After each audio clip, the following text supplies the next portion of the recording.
Woo! Happy Thursday to those who celebrate. Big Rich, TD, and Fletch with you this morning. Whew, we are fired up. We have so many things to talk about today. My goodness, so many things are happening. We have Thursday night football, Steelers, Patriots. We have in-season tournament action knockout round, all right? It's going to feature Pacers, Bucks. It's going to feature Pelicans, Lakers. Oh, who? And locally, we say goodbye to a very special left-hander. Hold me. Just come here. Just before I read this, everyone say thank you, Darnay Tripp. Thank you, Darnay Tripp. 214 games. He bat 265, 405, 488. 151 OPS plus, 41 home runs, 125 RBIs, 40 doubles, 128 runs, 176 walks, all-star, two-time Silver Slugger, one playoff appearance highlighted by a single and a run scored in one of the most legendary innings in franchise history. Now, why are we See ya, Juan Soto. Darnay Tripp? Because he put out all those numbers. No, he knows how to use Pro Baseball Reference. So do I. Yeah. I thought maybe he was going to join the team. Just allocated in a tight little tweet. Big Rich, TD, Fletch, and Darnay. Welcome to the squad, Darnay. I like that guy. TD and I DT. love him. Wow. Yeah. Wow. Soto, Sad. Soto leaving comes with some mixed emotions for me. I mean, we talked about this yesterday. We didn't know the deal was going to go down literally within hours of us signing off. I like the music. Yeah, it's comforting, especially in this time of need. Thank you. But in this time of need. But really, when you think about Juan Soto, he was here for a season and a half, and the amount of controversy that he caused while he was here was pretty amazing. Like, if you think about it, Manny Machado has been here, who's considered one of the most controversial players in baseball for like almost a decade now. Yeah. And Manny Machado, I mean, in the grand scheme of things, it's been relatively quiet in the terms of how much controversy he's caused. Juan Soto comes in, and all of a sudden, we got a guy talking about how players are giving up out there during the Mariners series, a four-game losing streak. And it was news for a week because everybody was expecting this team to be winning a World Series last year. And you got a guy, a star in your lineup, admitting to giving up during games or series. Yeah, it wasn't good. It didn't feel real good. Well, now that guy is going to be giving up in games for the Yankees. Oh, good. Yeah. So, I mean, I'm so torn here. I'm trying to justify the reason he's got to go is because he's so expensive. I'm trying to justify this to myself by saying, you know what, I don't want to feel that way where how I felt when he said, hey, we're just giving up out there. So, yes, I don't want you on the team. But then I keep going back to freaking Juan Soto. Yeah. It's Juan Soto. And it is weird. It almost feels like he wasn't ever even a Padre. But it was quick. It was like a year and a half of Juan Soto. Now, when that trade happened, if you remember, it was all about the 3 pennant runs that they were going to make, right? With Juan Soto kind of leading the offense, leading the charge. Well, they got 1 pennant run. They made it to the NLCS. And all credit to Juan Soto. He was a huge part of getting them to the NLCS and the reason they won a lot of games in that playoff series. So when you look at Juan Soto, I think his career as a Padre is going to go down as a little bit of a disappointment because it wasn't 2 pennant races. It was 1. It wasn't 3 pennant races. It was 1 in this decade of supposed winning in San Diego. That is getting into 2024. We haven't seen the winning of the World Series yet. So San Diego Padres with work to do. They get 5 pieces back.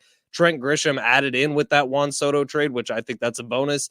But ultimately, don't you guys both feel like AJ Preller was kind of handcuffed and he had to make this move? Like, it wasn't that he didn't want Juan Soto back on this team, but there are so many holes up and down this lineup still, even after the trade that brought 5 players back to San Diego, that he had to make this move and there wasn't really a choice.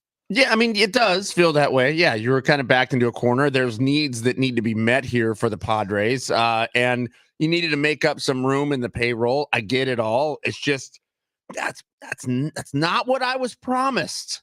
a couple years ago, a year ago. I mean, started this past season. That's not what I was promised. So we were promised a decade of winning. We were promised the checkbook was going to be open. They're going to bring in players. They're going to make some splashy appearances. This Padre team is going to rock and roll, and it doesn't feel like that right now. Yeah, don't let any of the pomp and circumstance, right? Like the needs on the roster or the what's lacking in relief pitching or starting pitching for that matter, sway you differently here. This was a money move. This was nothing short of that. They just saved themselves tens and tens and tens and tens of millions of dollars in payroll. Juan Soto was going to cost north of $30 million this year. Trent Grisham, do you remember his contract? It was pricey for what he's worth. Yes, it was too much for what he was. But I think with both of them gone, it's around $35 million this year of cleared up room. And then also remember, if you keep Juan Soto, you better win a World Series with Juan Soto because you got to justify not getting something for him for the final year of arbitration if you're not going to keep Juan Soto. So he's got to be traded to a contender, which he was. And he's got to be traded for some valuable goods, which he was. But that's only if it matches up with where you are roster wise. And that's the problem I have with this. Does the Padres roster look better today than it did yesterday with Juan Soto? The answer is no. The answer is absolutely no. Did they get more? Did they win on this trade? Bringing Juan Soto in as a rental then? For what they gave away to the Nationals and then what they've gained from the Yankees and what they gained from Juan Soto during the balance of his time as a Padre, did they win on bringing Juan Soto in? The answer is absolutely not. Right. So I saw this a lot online last night, and I honestly don't know how I feel about it, so I'm going to throw this out there to you guys. When calculating whether or not they won this trade with Juan Soto, and ESPN will they'll tell you they did win the trade. I don't feel that way, looking at the pieces they got and the pieces they gave up. ESPN says the Padres won this trade? They did, yes. Now, so I saw this a lot online last night, and I wonder if you guys factor this into the calculation. With the $30+ million they saved, do you consider that part of this deal with who AJ Preller goes out and gets with the money saved by getting Juan Soto off? Because most likely it's going to be 2 starting pitching coming in with that $30 million. It's probably going to be another outfield piece coming in. So you don't consider that at all? No, because they're not saving that money to spend that money. Oh, I think they have to. No, they don't. Because they said they're going to spend some of it. They said they're going to save on payroll this season. You're acting like it's going to be 1-for-1. You're going to give away Juan Soto, and you're going to save the $35+ million that we were just talking about, and you're going to spend a paltry sum of that to put a Band-Aid over the bleeding wound that is your rotation right now. You don't think they're going to go out and spend the majority of that $30 million? I do. I don't think so either. They may spend a little bit, but we're talking a fraction of it. So they save $30 million, they may spend $5 million. I'm curious what the text line thinks. 70470, start your message with team. Do you think the Padres will go out now and with that $30+ million saved, add starting pitching to pieces that can work this year? Because I think they're bringing Michael King in, expecting him to be a starter. He hasn't been a starter the last couple of years with New York, but they're going to bring him in to be the third piece in the pitching rotation. And then they need to add a couple more pieces. It's not going to be the same as Seth Lugo, Michael Wacha, but along that line of thinking. I just don't. I don't see them spending anything nearing $30 million on pitching. I could be proven wrong here, but I think it's going to be more to the tune of what they would have spent on Blake Snell, which is like half that much. And so this $30 million or $35 million off the books is exactly what Eric Grupner was talking about when he said, we gotta hem this thing in. We gotta save on payroll. Because remember, Blake Snell is still hanging out there for trade. And Blake Snell... No, he's a free agent. Or excuse me, as a free agent.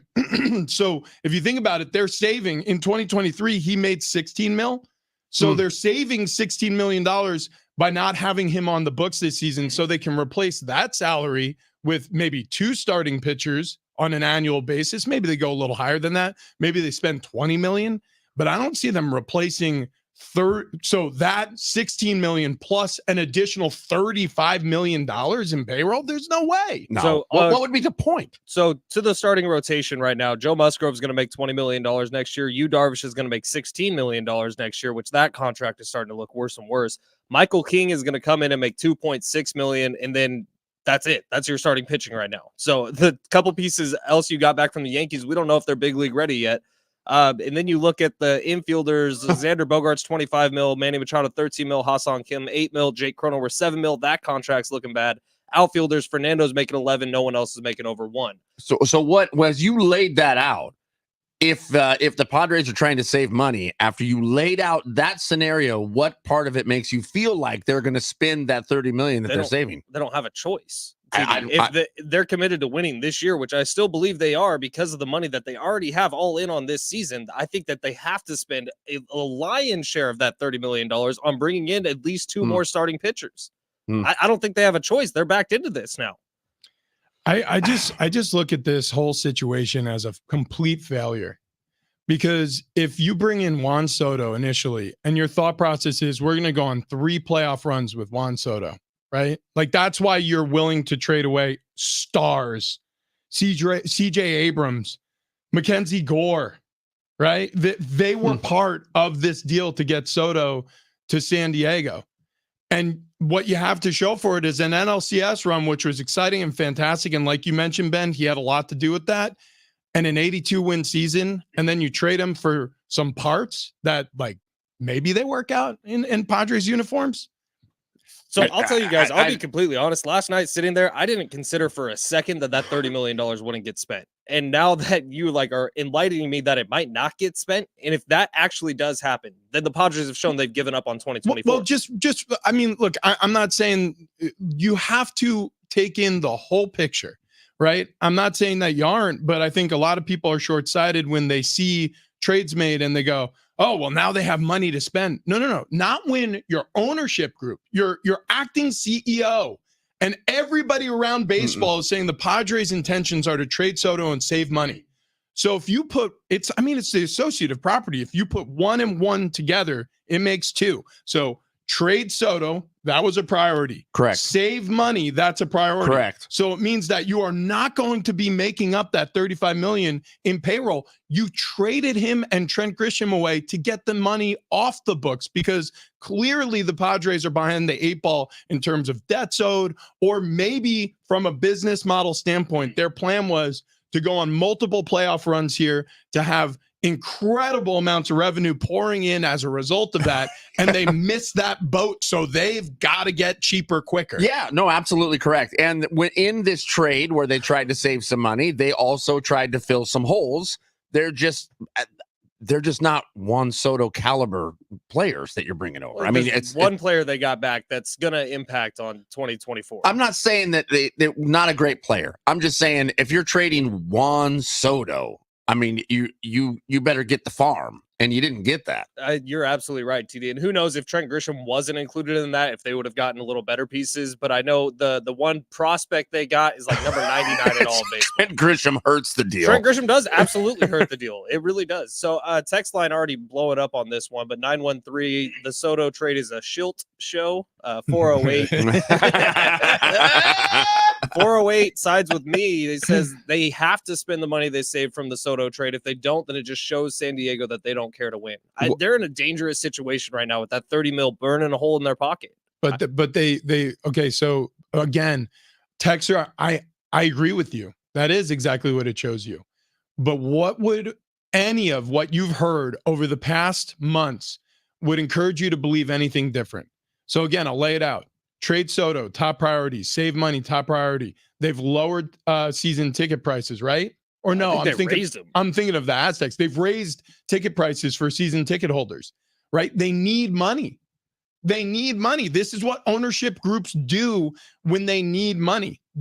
And especially in baseball, because they're protected by the other 29 owners. It's all profit sharing, right? They have this product where they can provide 162 games per club, per 30 teams. It is the biggest volume of sports broadcasts of any league in the world. Mm-hmm. And so you give this season to networks, they give you billions of dollars. That's shared profit amongst 30 baseball teams. You do the math. It's a lot of money going into the pockets without spending a lot of money going out. And that was the old model with the Padres until Peter Seidler broke through. He said, we're not doing that. The 2020s are going to be a decade of success, and it's about bringing championships to San Diego. Peter Seidler unfortunately died a month ago. Yep. We lost a friend to this community. We lost an innovator in the space of believing in this city's fan base.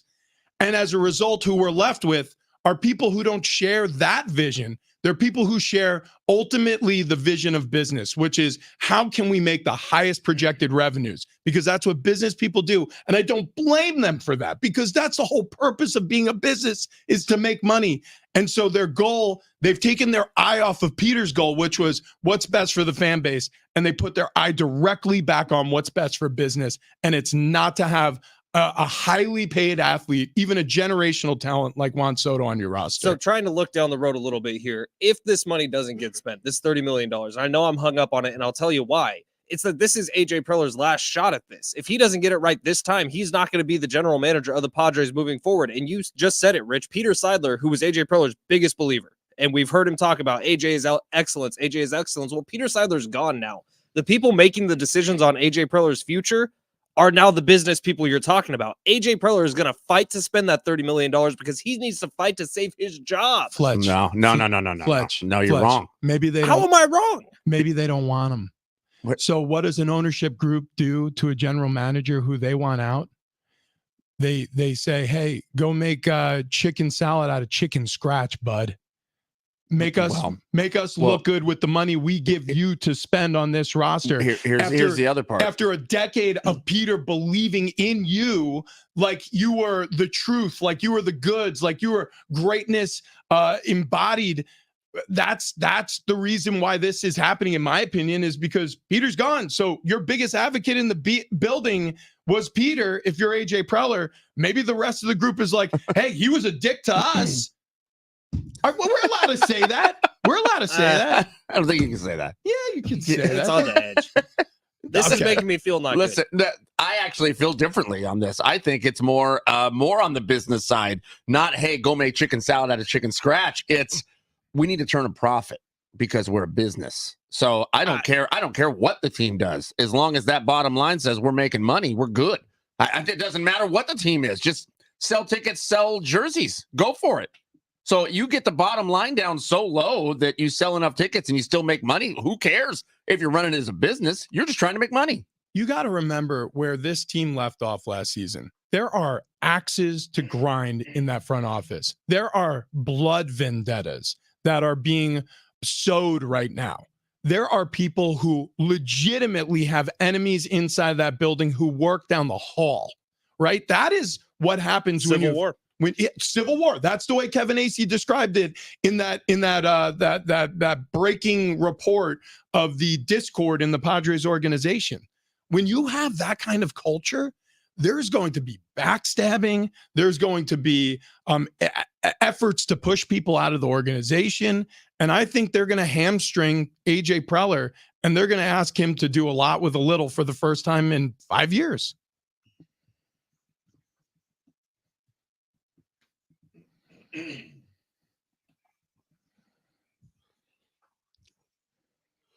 Well, let's switch gears, guys. Put a smile on our face. Thursday night football tonight. No! Pats at Steelers. Good. All right, playing quarterback? The NFL, they sent a memo out to all the teams regarding conduct of club personnel following the 49ers-Eagles sideline incident. The memo stated, please ensure that all members of your game day staff understand that their role does not extend to being involved with game day altercations, and they must refrain from such involvement. Did you guys see the development on this story? I did not. Someone pulled out the film of the NFC Championship from last year, and Dom DeSandro, is that his name? Yeah, Big Dom. Big Dom got involved in an altercation on the field with 49ers players last year. I remember that. Because I was like, I've seen him before, and you're absolutely right. That's when I remember that. So this guy just has a history. Well, it's gonna cost him. It's gonna cost him. I haven't heard of a number yet. Have you? No, I haven't. But they say that the investigation's ongoing. He might lose his job. He may lose his job or be suspended, and a fine may come down on the Eagles, potentially cost him a draft pick. My immediate reaction was that Dre Greenlaw was the jerk in this situation. But I don't know. The more that comes out about this and the more film footage they bring out, it's like this Dom guy might be getting fired. Rough.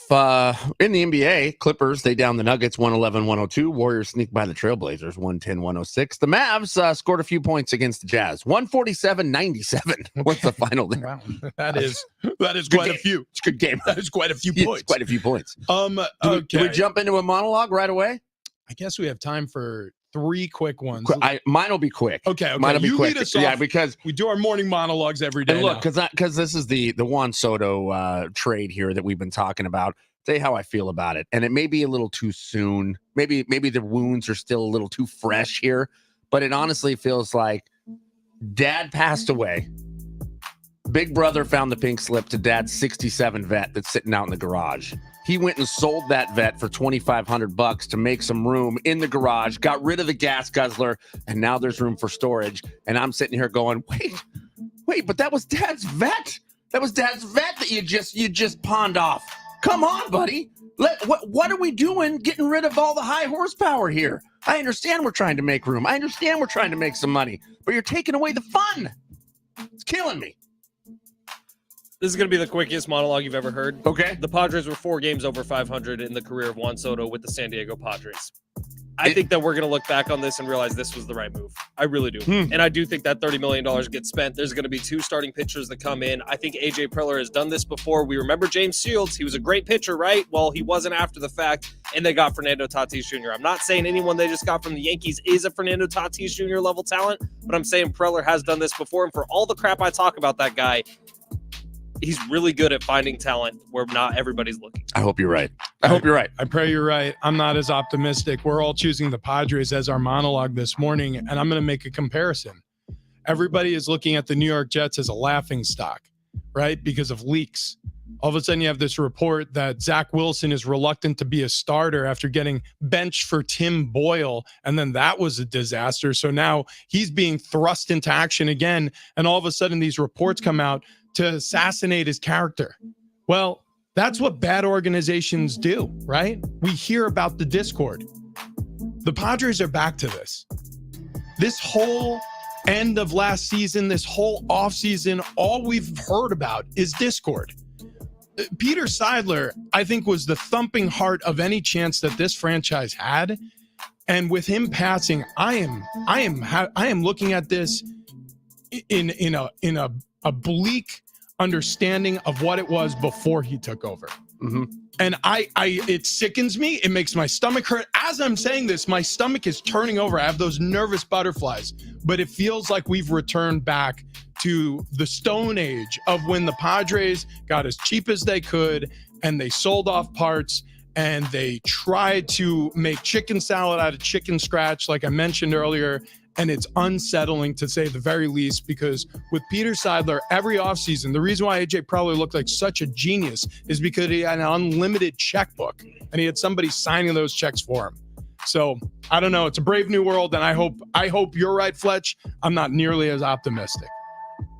They still got 6 guys on this lineup making a lot of money who are superstars, legitimate superstars in Major League Baseball. That's more than the Padres ever had in those years that you're talking about, Rich. And I don't know how long those contracts will be honored for. Most of them have no trade clauses in them, but a no trade clause is a no trade clause until it isn't. So Rich, I still feel okay about this moving forward. I think that they are going to somehow honor Seidler's memory. He said it's going to be in the family for generations to come, the San Diego Padres. Well, if there's someone who's 75% of what Peter Seidler was, that's enough to keep this thing rolling. I really do honestly believe that $30 million gets spent.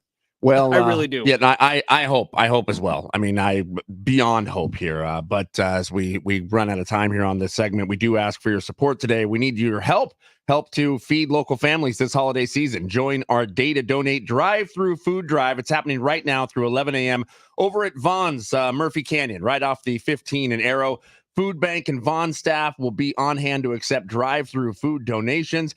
Don't have non-perishables to donate? No problem. The Vaughn's team will also offer $5 virtual hunger bags pre-filled with the food bank's most needed food items. Simply stop by the Vaughn's parking lot on Murphy Canyon Road, where festive tents will be pitched to accept your donations. We will also have iHeart radio stations on site playing great music all morning long. The food bank's most needed food items include canned meats, canned fish, canned soups and stews, canned vegetables, canned fruit, peanut butter, cereal, and oatmeal. Love that. Also love this. Coming up next, stepmom Lauren, our fantasy football expert, is going to join us on the show, Lauren Carpenter.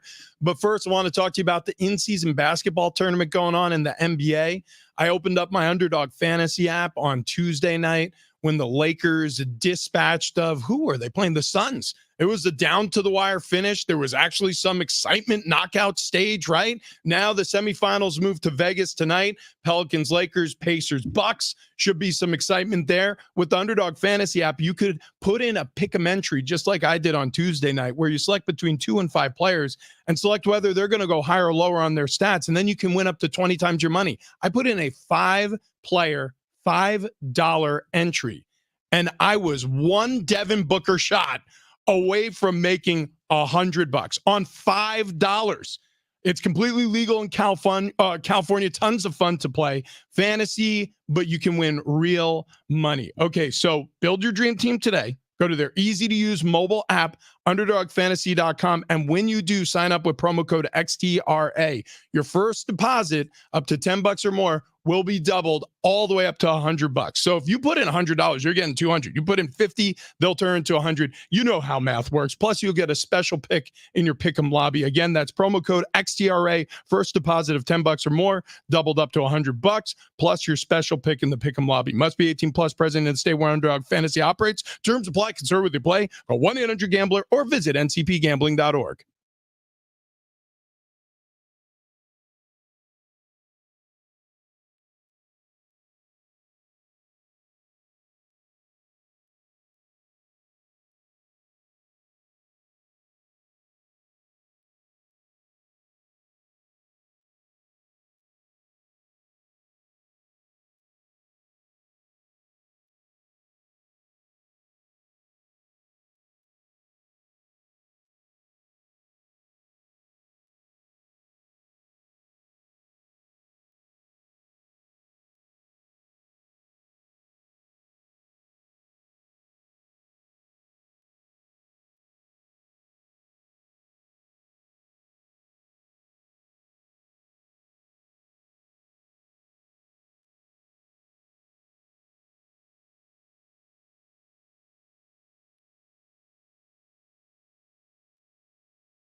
We're going to fulfill all of your fantasies. Well, your fantasy football needs. Coming up with Lauren Carpenter next.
This update is presented by DraftKings Fantasy Sports. Starting off with the Padres here, Juan Soto has been traded to the Yankees along with Trent Grisham. Coming back to the Padres, right-handers Michael King, Johnny Brito, and Randy Vasquez. Starting pitching prospect Drew Thorpe and catcher Kyle Higashioka. Coming up tonight on San Diego Sports 760, Lakers Pelicans. They're going head-to-head in the semifinals of the in-season tournament. Listen, starting at 6 right after John and Jim. And in the NFL Thursday night football tonight, it's a good one, folks. Steelers, Patriots, both teams playing their backup quarterbacks, Mitch Trubisky, Bailey Zappi. Check out what DraftKings has to offer this season with code SPORTS because life's more fun when you're in on the action. DraftKings, the crown is yours. Gambling problem, call 1-800-GAMBLER. Age and eligibility restrictions do apply. Void where prohibited. See DraftKings.com for details.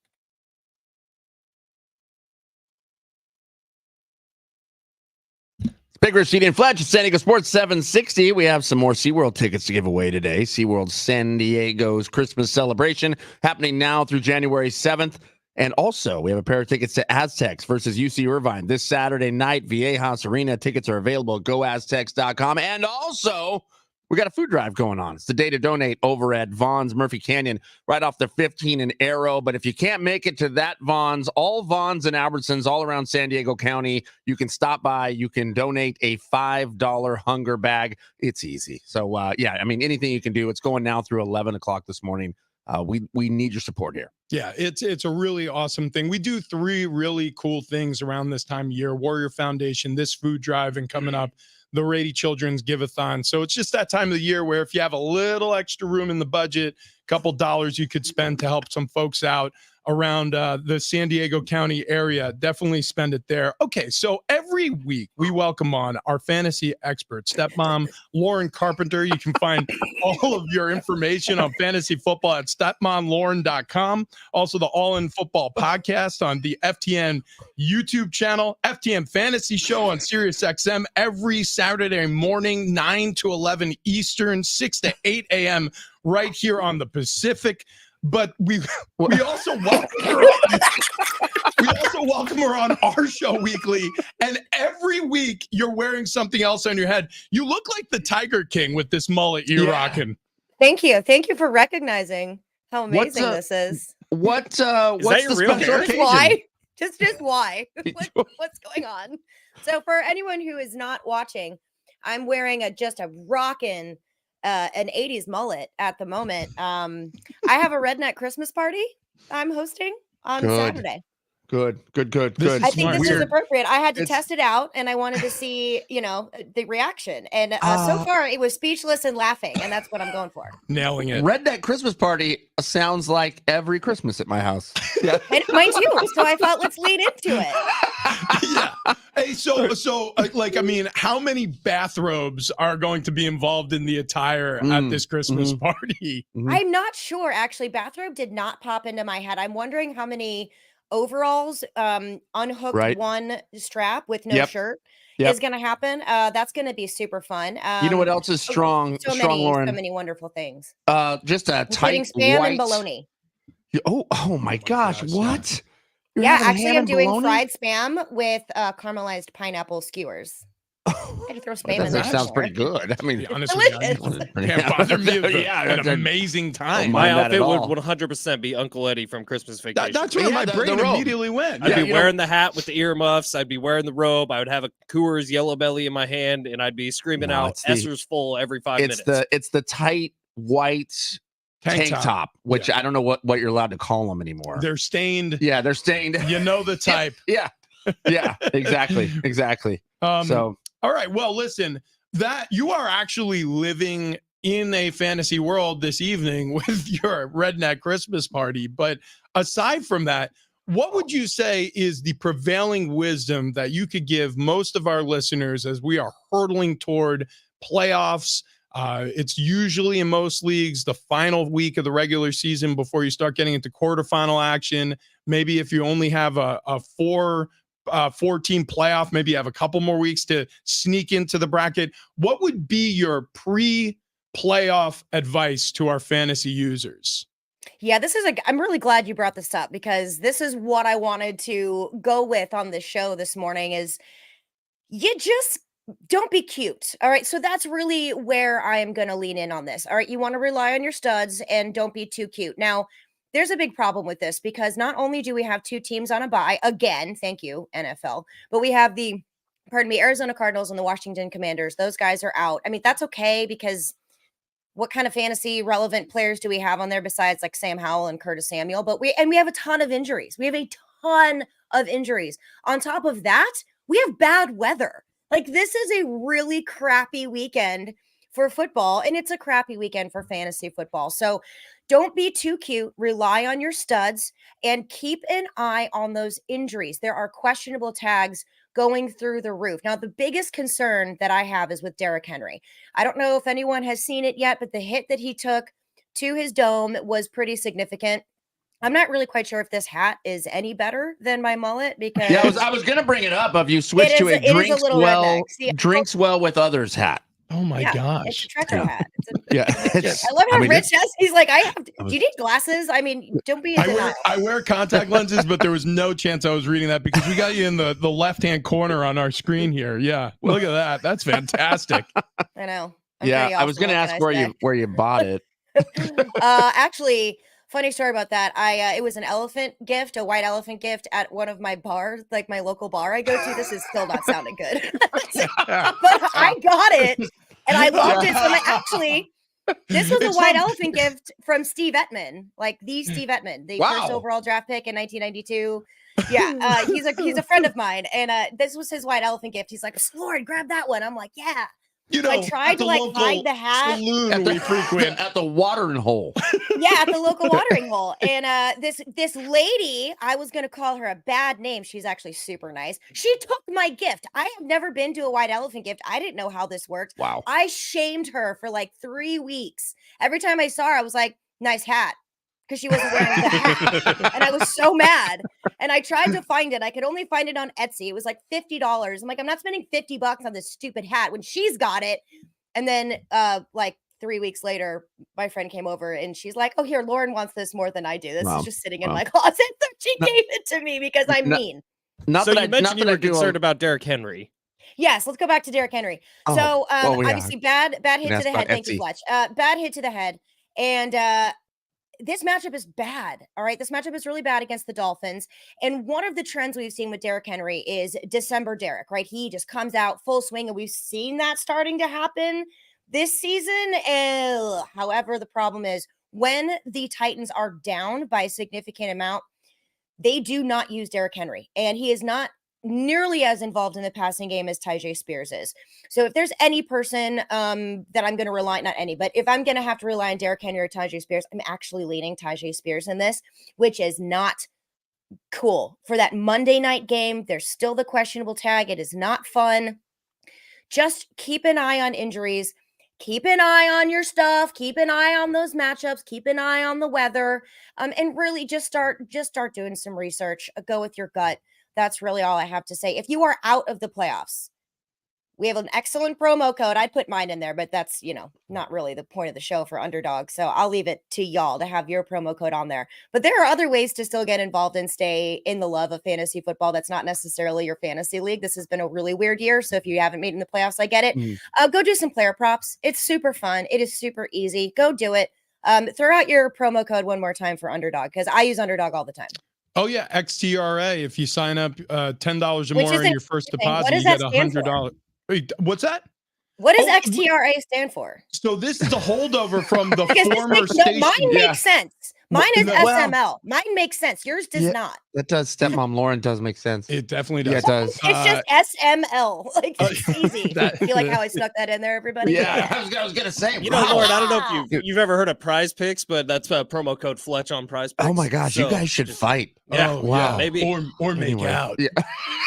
Maybe not. It's not that much charity, Rich. It's not that much charity. Okay. I think you were referring to making out with Fletch. Oh yeah, not you, Lauren. Come on, get the hell out of here. Well, what are you talking about? I'm talking about making out with Fletch. We ran out of time last week. I feel like I should ask if we'll go quick here. The sleepers. Who's the sleeper this week? Yeah, we got to get sleepers. Yeah, well, that sleeper train passed last time, and it was A.T. Perry for last week. So I'm sorry, everybody, that I totally dropped the ball on that. I'm usually way more, but these guys, they just get me off the rails, right? And I'm just like, oh yeah, let's talk about local watering holes and, some lady who stole my white elephant gift. It's fine. So we do have a couple of options here. All right, Reminder Stevenson hurt. So you can jump on the Ezekiel Elliott train. I don't love it. Not a great matchup, but volume is going to be there. I like that one. Noah Brown is another option that I hate the matchup, but Tank Dell, oh, bless him. He is out for the rest of the season. That really stinks. You can lean in on Nico Collins. You can take a risk with Noah Brown. I really, really don't like the matchup there. Keaton Mitchell is someone you can stash, not this week, but for the playoffs as we move forward. I like that one. Y'all, Elijah Moore. I think it's time we finally just kind of put some respect on Elijah Moore's name, thanks to Joe Flacco. Like, what year is it? But hey, here we are. And I just wondering how much the Jets didn't offer him to go play with them. So good Lord. Yeah. Good Go Lord. Flacco. There she is. The stepmom, she does it again. And by the way, per her advice, if you start Zeke, start him in a running back position. Do not start him at your flex, because you may need that coming up over the weekend. Same thing with Jaylen Warren, because Najee Harris is also banged up. So if you do have to start Jaylen Warren, I don't hate that one at all. Take him out of your flex spot. I totally just interrupted you because that's what I do. Nope. I like it. You nailed it. And we love your advice every single week. It's Stepmom Lauren at stepmomlauren.com, All in Football Podcast, FTN YouTube channel, FTN Fantasy Show over on at SiriusXM. That's every Saturday morning. Lauren, thank you so much for your time as always. Absolutely, everybody. Hey, what happened to your fried turkey? Did it explode? It was awesome. Delicious. Excellent. Well done, yeah, gentlemen. we I'm proud. nailed it. Yeah, you in gotta- the parking lot, by the way. Go to Big Rich TD Fletch, our TikTok or Instagram account. It's up there. Wait till you see it. It's golden brown. It looks like a perfectly tanned Mediterranean. The one thing you'd be really proud with, Lauren, we didn't have water or anything, so Rich washed his hand with Coors Light. That's right. That is true. That is true. And Are you a coming to my t-shirt. party or what? Like, The crapper's full, Lauren. We should fly out to the party. We should be there. We'll see you at 3. Exactly. Lauren, thank you so much. We'll do it again in a week. There she goes. The fantasy stepmom is the way it goes on this show. She's the best. She's the best. You know what? And you're looking skinny all of a Oh, sudden. was it my turn? Yeah. You're damn right it is. You're damn right I'm looking skinny. Real skinny. That's because I'm 30 pounds lighter, thanks to sdfatloss.com. And look, you know what? We've been talking a lot about, how would you like to look a little trimmer if you're staring at one of these holiday parties coming up? Meanwhile, Fletch taking his shirt off. Wait, are you showing Lauren right now? Yeah. Are you showing Lauren how tan and skinny? She's off. Yeah. Oh, okay. I mean, she was confused earlier. She thought I was talking about making out with her. I'm like, absolutely not. Gross. Fletch is who I want to make out with, because because he's lost damn near 50 pounds with FTFatLoss.com. I can't keep my eyes off of him or my hands off of him. No, listen, we joke a lot about it. You know, you got a holiday party coming up. How'd you like to be 10 or 15 pounds lighter, fit into the holiday dress, the holiday attire, whatever it is that you want to wear? Just look, feel like you're looking better. But also, I'm telling you, you're going to feel better. You're going to feel better. I mean, this was me looking at myself going, good God, I got to do something here. The next level fat guy stuff worked too well. Next level fit guy stuff not working quite as well. SD Fat Loss steps in and says, hey, we'll figure it out.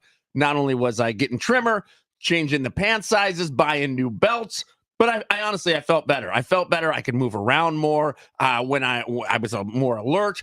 My memory was better. I'm telling you, everything starts to work better when you start to shed a few pounds. And the program requires no exercise, no counting points, no counting calories, no injections, none of that stuff. It just works. SDFatLoss.com, by the way, offering $200 off with a holiday special now through December 31st. You can lock in the savings right now. You can start the program in December, or you can go, you know what? I'm going to wait till the new year, my New Year's resolution, drop some pounds.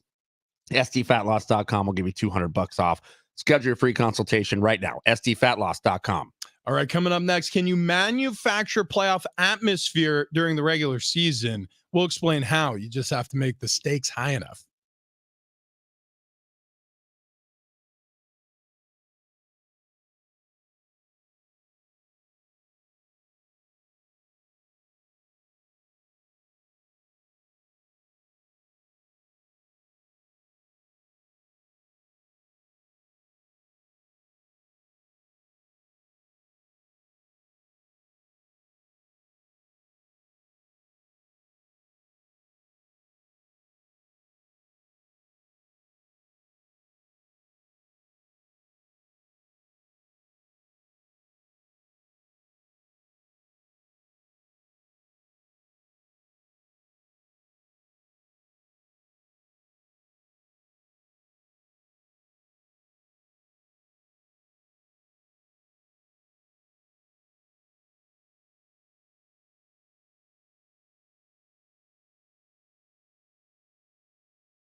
Okay.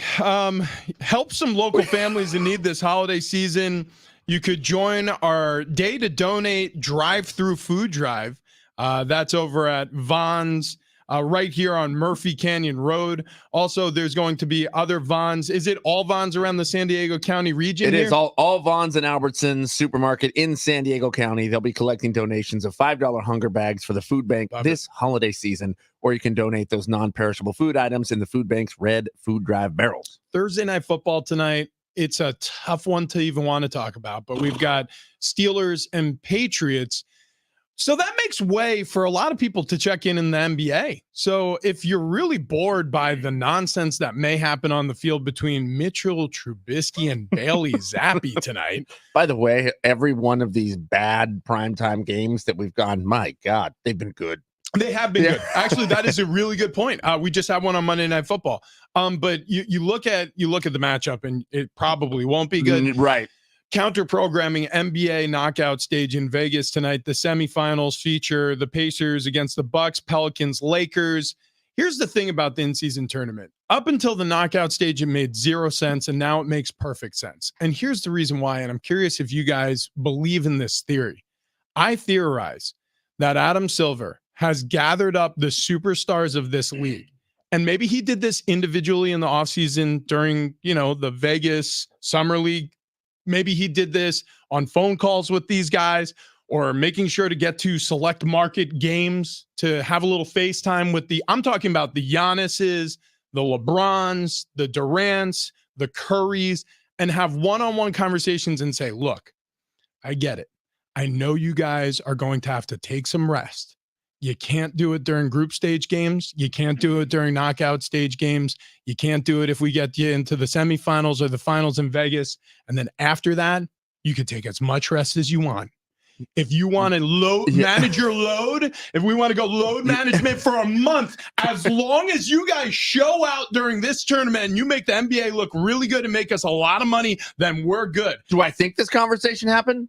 I know this conversation happened. You believe this? Oh, yeah, without a doubt. Well, we're going to find out here after this thing wraps up and how much time people take off. What do you think, Fletch? I think this is an eye roll statement that I'm about to make, but I do think it's legit. I think that there is a brotherhood in NBA locker rooms, and the guys are showing out because there are people on the bench who don't make as much money as the big guys, the LeBrons, who could really benefit from an extra 500 grand. And I think that that's enough motivation, even if it's just something to get them out on the court every single night. I'll tell you what, there is some truth to that. And I know there's some truth to that, but I don't know. There's something in me that all of a sudden you're going to see a lot of guys taking some extended rest after for sure. this weekend. Yeah, but I do think that it's done enough to get guys to care about what's happening right now. And so the teams that are still left with a shot are going to play their asses off. And you saw it in the Suns-Lakers game the other night.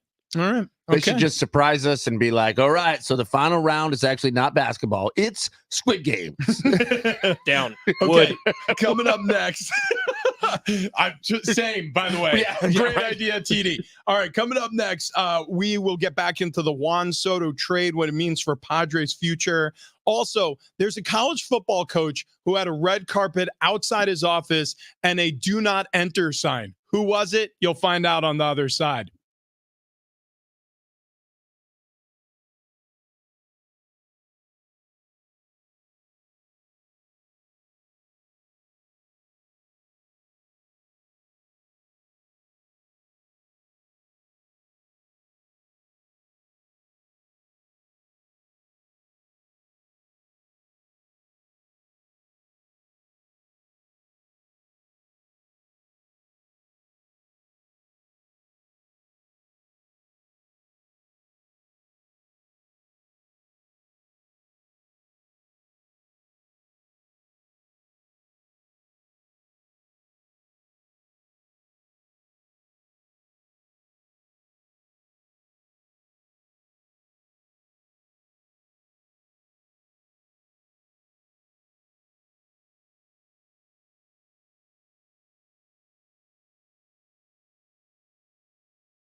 This update is presented by DraftKings Fantasy Sports. Starting off here with the Padres, Juan Soto has been traded to the Yankees alongside Trent Grisham. Coming back to the Padres, they got a few different pitchers as well as a backup catcher, highlighted by Michael King, the right-handed pitcher who might be a part of the starting rotation next season.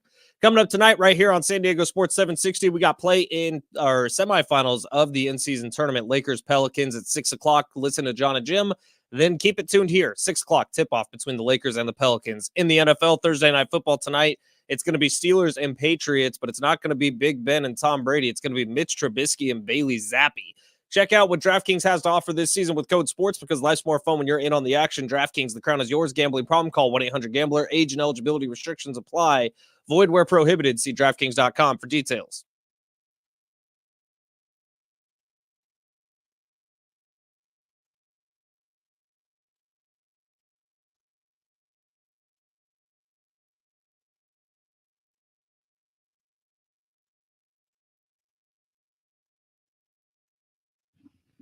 Yeah! Woo!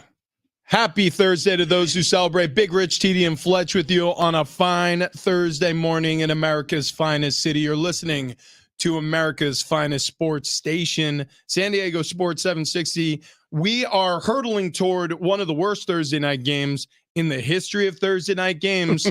The somehow 7-win Steelers with Mitchell Trubisky leading the charge against the 2-win New England Patriots with Bailey Zappi at quarterback. So we're not going to be spending too much time talking football.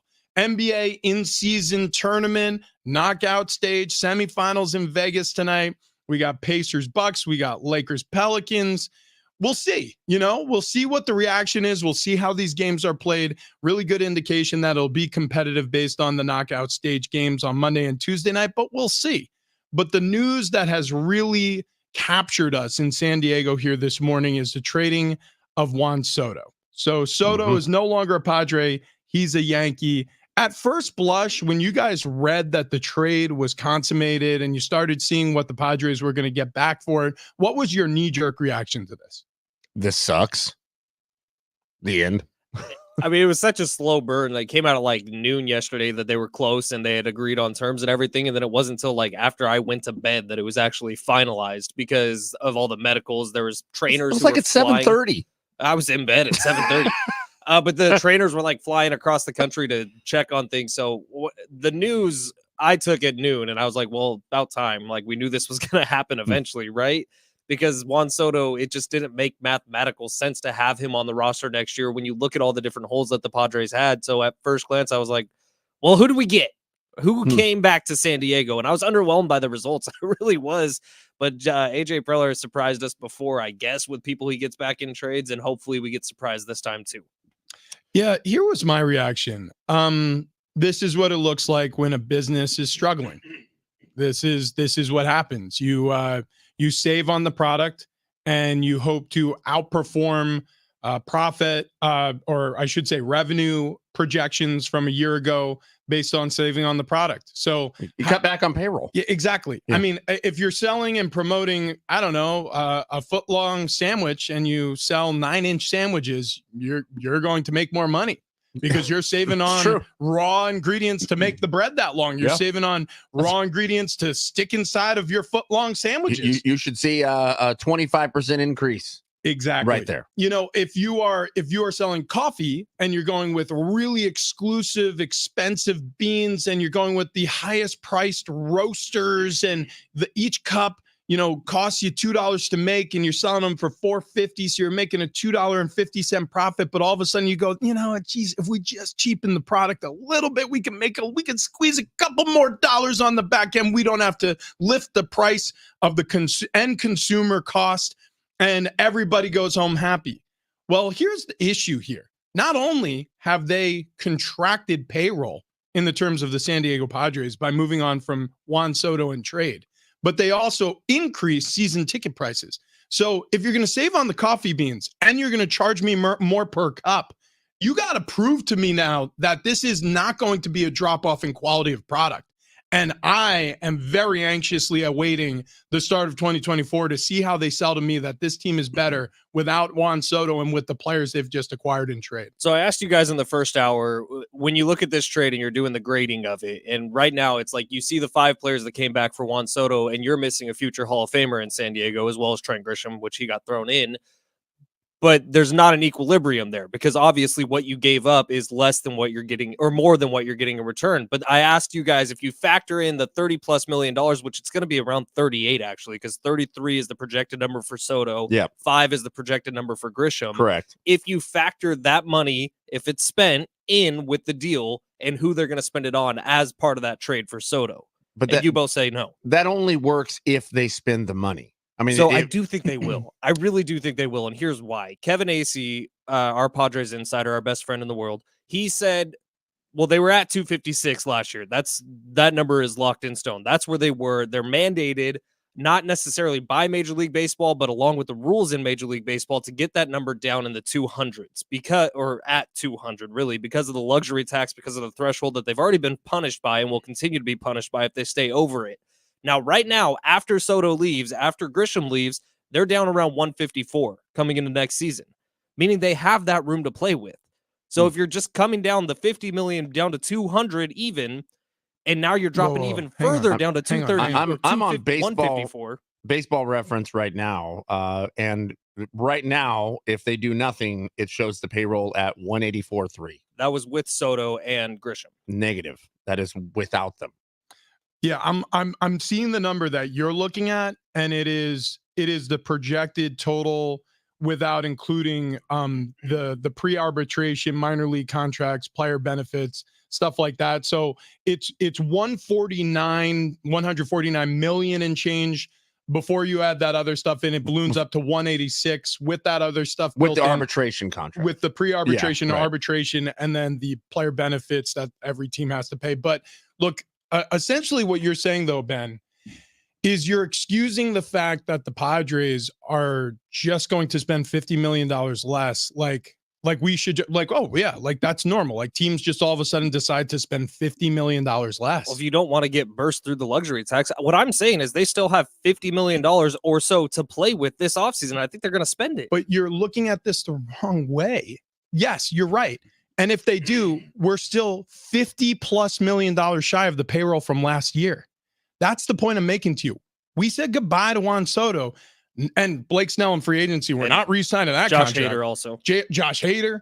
Like there's money off the books that isn't coming back, and that's all a part of the amount of money that brings it down to 200. I mean, if Soto, Hader, and Snell were back on this roster, and obviously you would have to pay Snell a lot more money, and I get that.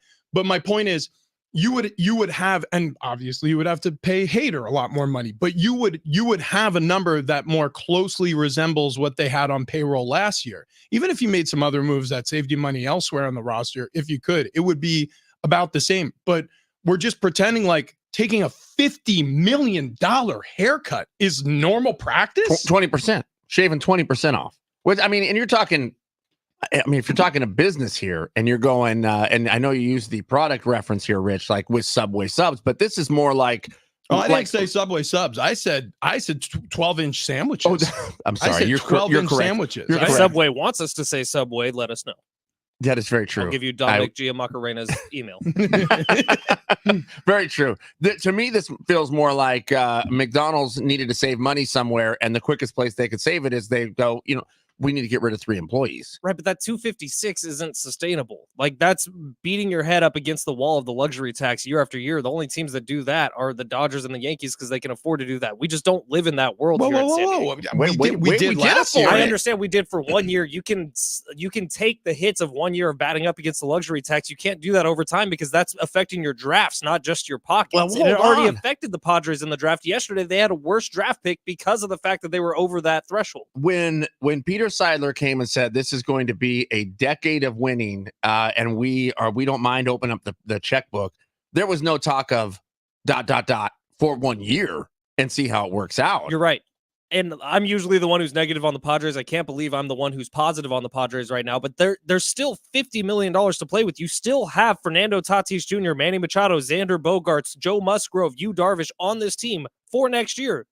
This is not a lost season in 2024. Okay, but hang on. But you brought in one starting pitcher who's actually has starts at the major league level and trade from Juan Soto. He's got 8 starts last year. That's it. And you brought in 2 relief pitchers who are ready to pitch at the major league level. You may be able to squeeze some time out of the prospect that you brought over in trade. You need arms in this rotation. So you have Musgrove, you have Darvish, and nobody else. And you trade away, and like I said, maybe one of these pitchers can start right away. And so we're looking at like a big need in the pitching staff. You're light Juan Soto, and you're trying to excuse $50 million haircut off the top of this payroll like it's no big deal. Ben, it's a huge deal. It is a huge deal. Mhm. You're absolutely right. But I'm saying there's $50 million still to play with. The 484 weighing in here on the text line. San Diego was never going to be a repeat offender of luxury tax burden, unsustainable, but Bogarts was so dumb. I agree. Well, so look, I mean, there are a couple of contracts now that we can go back and a couple of moves that we could go back and look at and just say, what? Well, I love Why? Jake Cronenworth. It's a terrible contract. Bad contract. Eric Hosmer, bad contract. They're still paying him. By the way, they're paying him $13 million next season in retained salary. It's a Juan Soto deal. I mean, in my opinion, bad contract. So you take this guy from the Nationals, you send them all of your best players. Mackenzie Gore would be a starter on this rotation next CJ year. Abrams, you think he could help? You wouldn't have had to pay Xander Bogaerts the money you gave him if CJ Abrams was still here. But you rent Juan Soto's bat for 2 years, and what do you get for it? An NLCS run, which is pretty cool, but then an 82-win season. Great. Yep. And then by the way, on the flip side, yeah, you get some help in your pitching staff. But look, overall, I would say it's a net negative. What you gained, you were supposed to have 3 playoff races with Juan Soto. You got 1 out of them. Well, and I think part of the problem for me, part of the hang up is I'm looking at the Yankees, who I know don't care about this luxury tax burden because they're looking at spending nearly $300 million next season. But when I'm looking at the Yankees going, they had an 82-win season and went, oh, my God, we got to do something to turn this around. And all of a sudden they start stacking the team. Meanwhile, the Padres have an 82-win season and they go, well, we should probably cut down payroll. A little rough as a fan. They don't have a choice. I honestly don't think so. This team is not built the same way as the Dodgers and the Yankees. We cannot compare them to that. And maybe that's small market thinking. Maybe I'm guilty here. But that's what it is. No, it's not. Dude, it is small market thinking. Look, the problem with owners in the past here in San Diego and the problem with the manipulation that they've done on the fan base is they're feeding the geese and you're eating it all up. The Padres could make themselves solvent. It's not our fault that they overspent. What they could do is they could bring in a new investor. Mm-hmm. They could add somebody. I don't know. You work out the numbers behind the scenes, 5%, 10% stakeholder. They could bring somebody else into the organization. They'd have to get MLB approval. They would get an influx of cash flow. You know, if that person came to the table with, I don't know, millions and millions of dollars to help them become more solvent, to balance the debt that they have. I mean, then go find a millionaire, Rich, or a billionaire to come in. It's not going to happen. Okay, Ben. There is a line a mile long waiting to become sports royalty in this country. I think you are looking at this completely ass backwards. But by the way, the flip side of this is it didn't really work with Soto here. The Padres needed to make a change somewhere, and as much as we look at the front office going, it looks like that's where the problem is. Front office didn't change a whole lot. So I guess you start changing out players. If Soto didn't work, you got to find a way to make it work with someone else. So I guess I keep leaning on that, or I keep going back to the quote from Soto saying that we just give up out there to try to justify my reasons for being okay with it. But I mean, right now I feel like we're just crossing our fingers and hoping that the trade Padres make something work. Hope isn't a strategy. No, that exactly. trade yesterday gives you damn near $40 million to work with. Just that trade alone, Grisham and Soto leaving. That $40 million can be used to add 2 starting pitchers. It can be used to add 2 outfielders that are good enough. And I know that's not what we're going for here in San Diego, but that's the option you have. Also, hear me out here. 40 million scratchers. Dude. Yeah. Honestly, let's go in that direction. Let's hard pivot. That's right. Powerball. Come on. I'm just saying. Come on. No, look, I mean, Jay, I get you're trying to put a silver lining on a dark cloud, but this is a dark cloud. and there's no way to convince me otherwise. So they're not going to add 5 new players between now and the start of the season? They are. Of course they are. They're going to do it on the cheap. You lose Hader, Snell, and Soto, and you shave $50 million in payroll, and you're like, everything's fine because they have $40 million to spend. I'm not saying everything's fine, but it's what? not like they're not going to be World Series contenders next year. They absolutely will be going into the season. You think so? I do. I really think so. They'll have as good an opportunity as anybody else. In fact, outside of 4 or 5 teams, they're probably still going to have one of the top end rosters in all of Major League Baseball. So after the disaster of the 2023 season, no one's saying it wasn't. Okay. And after you kept your same general manager, you made a managerial switch, and you lose Soto, you lose Snell, and you lose Hader. You think they have just as good a chance to go to the World Series in 2024? I mean, it's just you're living in a fantasy land. But I'm not, because who do they still have, Rich? They still have Fernando Tatis Jr., one of the brightest young stars in. Okay, Ben, the same guys who in 2023 they had them last year too. I'm just saying, if you're trying to compare this to the early 2000s Padres, you're full of it, because it's not. I'm not. This is going to be a $200 million payroll. You're trying to justify taking a $50 million haircut like it's a good thing, like they have money to spend, like they got money falling out of their pockets. That was when Peter Seidler was around. They're saving money now. I'm not saying it's back to the early 2000s. I'm not saying that. I'm not saying it's back to 2016 when it was 3 Rule 5ers on the starting roster. But what I am saying is, if you thought 2023 sucked and you're light 1 Snell, 1 Hader, and now 1 Soto for the return you got for Soto, oof. I'm not optimistic. 40 million. I'd go get like a Hummer right off the top, like an H1.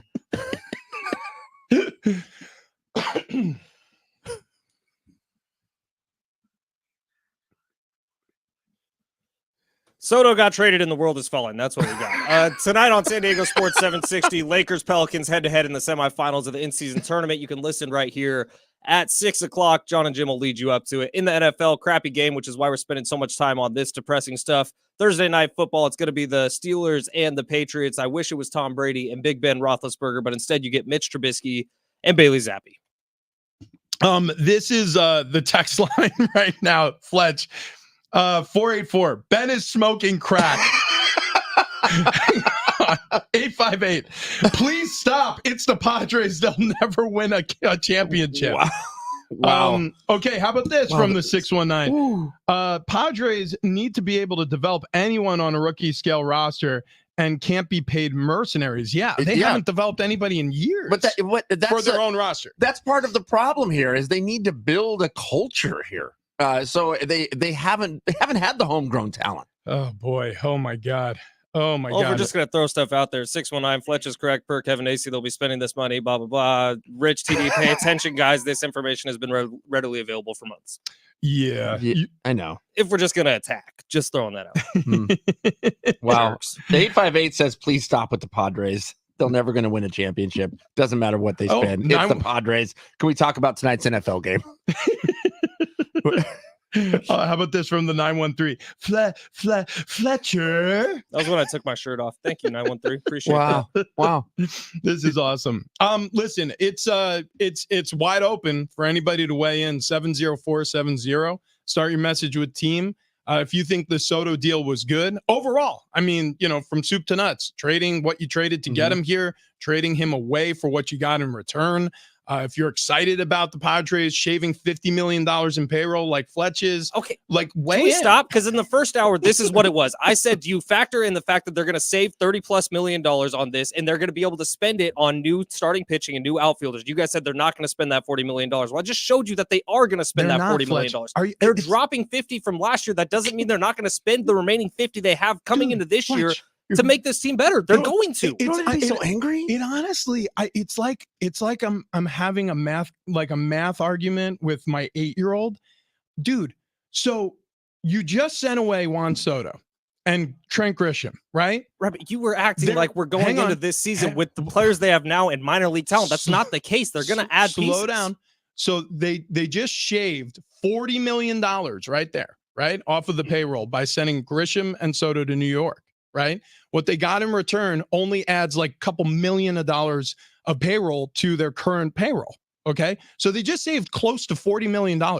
We're not getting that money back because that's part of the 50 that they're saving from last year, Fletch. That's the whole point. That's the whole point. That's money that you took off your books that you're not going to spend in 2024. I get what you're saying. I really do. They were never going to spend that money anyways. That 50 million you're talking about. I'm talking about the 50 they have left to spend on What this if roster Peter this Seidler year. was We still don't here? know what that's going to happen. Would it have been different if he was still here? I don't think so. I really don't. I mean, maybe it would have been a little different, but they wouldn't keep butting their heads up against the luxury tax. They just wouldn't do that. And by the way, neither would 28 other teams in baseball. There's like 2 teams that consistently butt their head against it because they can afford to keep doing that over and over again. 28 other teams cannot. So they'll do it for a couple times and they'll try to win a World Series. Guess what? It failed. It was an F up of a season. That's what last year was. It doesn't mean you can't win the way the Diamondbacks won last year. It doesn't mean you can't win the way the Tampa Bay Rays always do. I'm not saying to go back to Moneyball days. $200 million is a lot of money, and that's more than San Diego ever spends on payroll. So it's not all bad. I'm not high on the Padres this year either. I don't think it's going to be an amazing season. But God, I have a little hope at least. It's not all in the gutter. They're going to go add $50 million worth of people still to this team that already has 6 superstars on it. I can't wrap my head around that statement. They're not adding 50 million no matter how you look at it. They've gotten rid of Hader, they've gotten rid of Snell's contract, they got rid of Soto and Grisham's contract, and so they're saving themselves a boatload of money now to only build up to still spending $50 million less than they spent last year. So no matter how you want to bright side it, your math does not add up because it's like buying something from the store and then returning it and pretending like it wasn't your money that you spent to buy it in the first place. So you're acting like the $200 you get back from processing the return is found money. That's not how life works. That's how it works in my wife's brain. There's still going to be 6 people who are not currently on the Padres that will be on the Padres by opening day. The payroll will be around $200 million on opening day. So that's the math. Well, hang on a second. You're saying that like that's true. I have no idea what the payroll is. You don't. Kevin Acee doesn't. The only people who know are the Padres and AJ Preller. And even AJ Preller may not know it. I know that there's holes on this roster. I know what starting pitching costs right now, which is probably going to be about $10 million a year, $13 million a year for a starting pitcher. And I know they need a couple of them. We should take a breather. Yeah, we should take a Fletch breather. is very mad. He's very angry. We should hug it out here at the break. We do have and then we should talk football. You're damn right. Every time we steer into the Padres cauldron, they do this to us. As a matter of fact, coming up next, we will touch on this Thursday night football game unless we have a special guest on the other side. So be looking forward to that. Well, if you want to focus on football here, tonight's game is not one you would want to focus on. But if you want to make it a little easier to download the PrizePicks app, use code Fletch. That'll match your first deposit up to $100. Download the PrizePicks app, go to prizepicks.com/Fletch, use promo code Fletch, and you will make tonight's game at least a little bit more palatable. If you are watching the in-season tournament in basketball, you can make an entry created around that too. If you're watching gamers online, live streaming, you can make an entry on that too. I can create an entry of professional gamers playing Call of Duty tonight and win 25 times my money that I place for that entry. Just about anything in 2023. That's why PrizePicks is the largest daily fantasy sports platform in North America. Again, that's prizepicks.com/Fletch. That will match your first deposit up to $100. All you got to do is open up the website. Super easy. If you have the skills, you can turn $10 into $250 with just a few taps. You can literally set your entire entry in less than a minute. We have a dog of a Thursday night football game tonight. This will be the only way to make it palatable. So download the PrizePicks app today. Go to prizepicks.com/Fletch. Match your first deposit up to $100. PrizePicks Daily Fantasy, made easy.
All right, let's talk a little Thursday night football. And turns out Coach Prime may not that be fun of a coach. I don't know. Words next.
This update is presented by DraftKings Fantasy Sports. Starting off here with the Padres, Juan Soto has been traded to the Yankees along with Trent Grisham, highlighting the return of 5 players as Michael King. He most likely will fit into the starting rotation next year. Coming up tonight on San Diego Sports 760, Lakers Pelicans head-to-head in the semifinals of the in-season tournament. Listen starting at 6 right here on San Diego Sports 760. And in the NFL, Thursday Night Football tonight, it's going to be the Steelers and the Patriots, both teams playing backup quarterbacks. It's Mitch Trubisky and Bailey Zappi. Check out what DraftKings has to offer this season with code SPORTS because life's more fun when you're in on the action. DraftKings, the crown is yours. Gambling problem, call 1-800-GAMBLER. Age and eligibility restrictions do apply. Void where prohibited. See DraftKings.com for details. San Diego Sports 760 rolling through a Thursday here. It's Big Rich, TD, and Fletch. We do have a couple giveaways we still got to do. We have a 4-pack of family 4-pack of tickets. Man, I can't get the words in the right order today, but it's fine. It'll work out. A family 4-pack of tickets to SeaWorld San Diego's Christmas celebration happening now through January 7th. We also have a pair of tickets to Aztecs versus UC Irvine Saturday night, Viejas Arena. Tickets available at goaztecs.com. And it's also our day to donate, our live food drive. It's happening now through 11 a.m. with the San Diego Food Bank over at Vaughn's Murphy Canyon. However, it doesn't matter if you can't get to that one. Any Albertsons and Vaughn's supermarket in San Diego County will be collecting donations of $5 hunger bags for the food bank this holiday season, or you can donate non-perishable food items in the food bank's red food drive barrels. All the info you need, SanDiegoFoodBank.org/holiday. Okay, the text line continues to weigh in on the conversation over the Padres. 70470. Start your message with team if you want to weigh in on the Soto trade. 619 says, trying to explain Padres math to Fletch this morning is like beating a dead horse, waste of time and energy. Can I just make this clear? And I love you both. He's going to beat you to death. Here's what I'm saying. From the first hour to the second hour was a very different conversation because in the first hour, you both made it seem like we're going into 2024 with the roster that's currently on payroll. That's just not the case. That's what I'm trying to say. They are still going to spend money this offseason. The 484 is weighing in as well. He's saying 250 last year. It's 160 at the moment. That leaves 40 mil to get to 200. That is the $40 million that Fletch is trying to say they're going to spend. Oh, no. I completely understand how he came up with that number. The problem is justifying it like, so they have $40 million that they're going to spend. And by the way, that's if they spend it. I mean, that's under this false assumption that they'll spend all the way up to 200 million, which they may not. And then the other side of it is, the truth is it's still a 20% savings on the money that they spent last year. And so no matter how you pitch it to me, when you charge your season ticket holders 20% more at the gate and you save yourself $50 million in payroll, I don't know about you guys, but I'm going to side with like the fans instead of the greedy owners in Major League Baseball scalping the product and then overcharging the consumer. It's just the way I look at it. 858. Who's a better quarterback, Mitch Pickett or Max Zappi? Also, big news: Rams have signed kicker Mason Crosby to their practice squad. So a lot happening. A lot happening we got to get to. Is Mason Crosby still around? Well, he is now. He's a Ram. He's back. He's back in a big way. That dude's like the leading scorer of the Green Bay Packers history. Well, and a fine-looking fellow. You know what we blew past, and we shouldn't because it's absolutely hysterical, and it ties into San Diego well with the new acquisition of Sean Lewis on staff, is what Deion Sanders was like as a head coach when he first got to Colorado. So obviously he took over in the offseason, and he had an entire spring to get used to some of the new players that he was introducing himself to for the first time, many of which he ran out of town to make room for the transfers that he was bringing in, the recruits that he wanted to fill the Buffalo's roster with. But those who stayed or stayed for a short time, they had to get used to a very unique set of circumstances. So Jason Whitlock, formerly of FS1 and Fox Sports, he now works for a network I believe is called Blaze TV. He has a show called Fearless. Still works in the space of sports, but obviously a heavy political lean with all of his broadcasting. He welcomed on a couple of former Colorado Buffalo players to explain their experiences with Coach Prime. And here's what they said. He's got like a red carpet outside of his door, and like, don't step on this mat unless your shoes are off, and don't come in unless invited, or something like that. He has a doormat in front of his floor that says, "Did I say you could come in?" Very 2023 of Coach Prime, of the antisocial era that we're in. Like with Travis and I were having this conversation yesterday. It's 2023. You don't have to talk to anyone if you don't want to. Yeah. And like, if someone's standing outside trying to start a conversation with me as a stranger, I'm like, bye. But that's not how a head football coach works, especially not to the players on your team. Rich, if you ever once had a coach that didn't have an open door policy? No.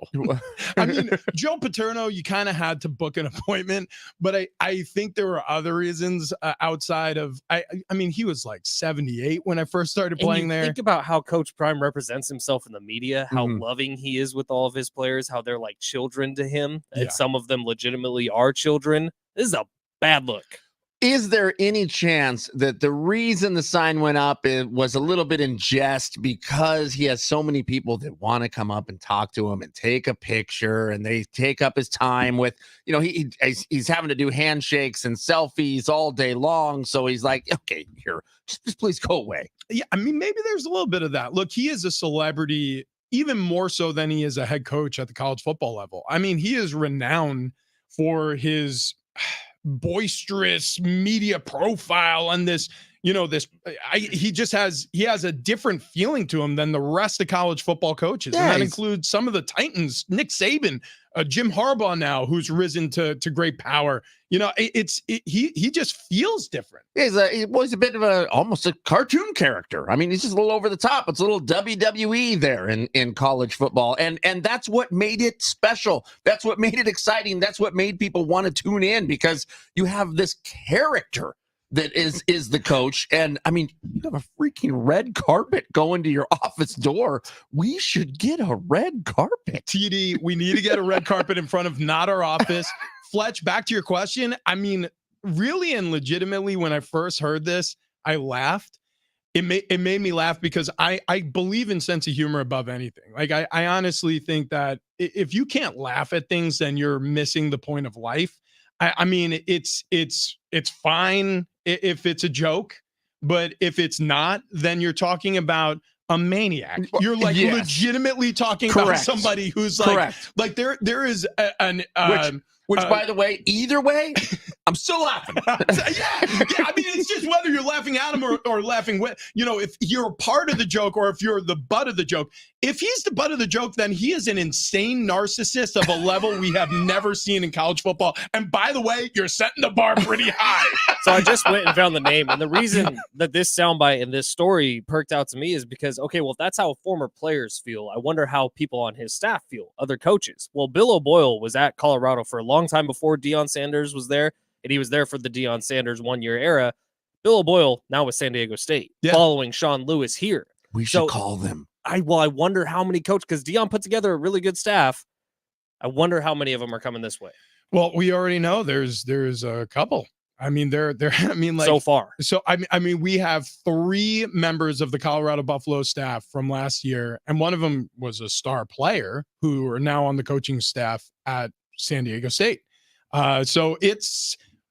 I mean, we're talking about people who have been there a while, people have played there that wanted to jump ship on what Coach Prime is doing to come to see what's going on with Coach Sean Lewis. So, by the way, we did confirm Danny O'Neil, the 3-star quarterback, is making his visit to San Diego. He put it out on his social media. Yeah. So it's an official visit, which you only get, I believe, still 5 of them. That's what it was when I was coming out and being recruited out of high school. You only had a handful of official visits. How many unofficial visits? As many as you want. Okay. All right. Now, official visits are when like the school can actually roll out the red carpet, spend money on you, bring you places. Like then you're not in jeopardy of, NCAA infractions. Right? How many visits can you make to the UCLA locker room to steal things?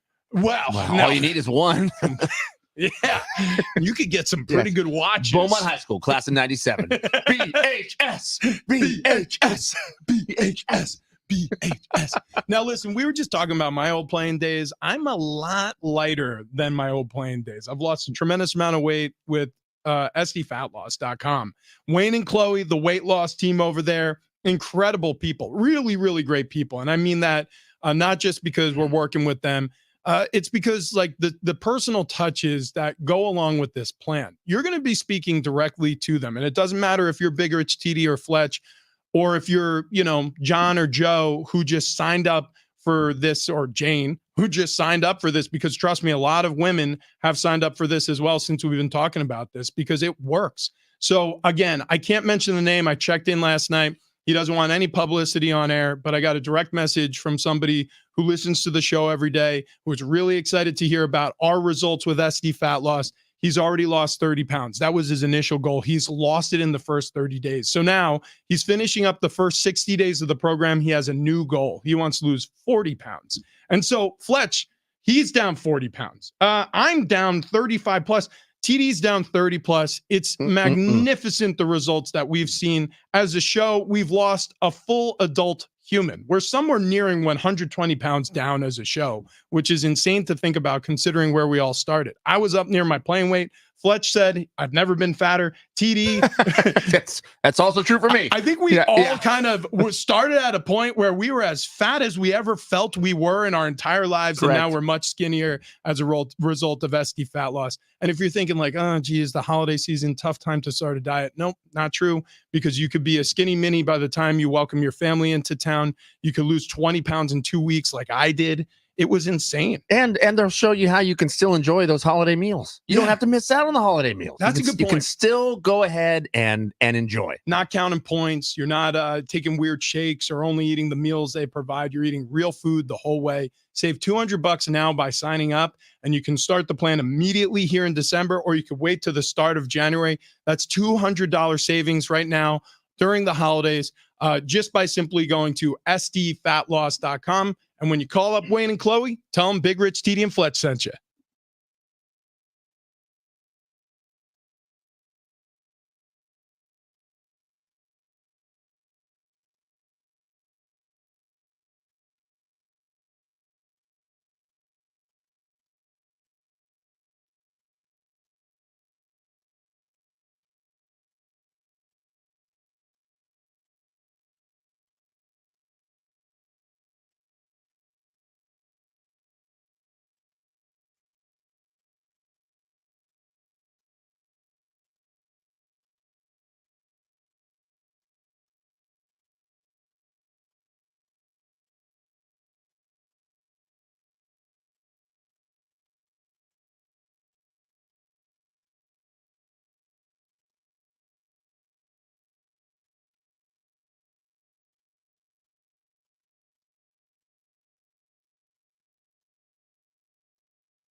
Big Rich, TD, and Fletch with you.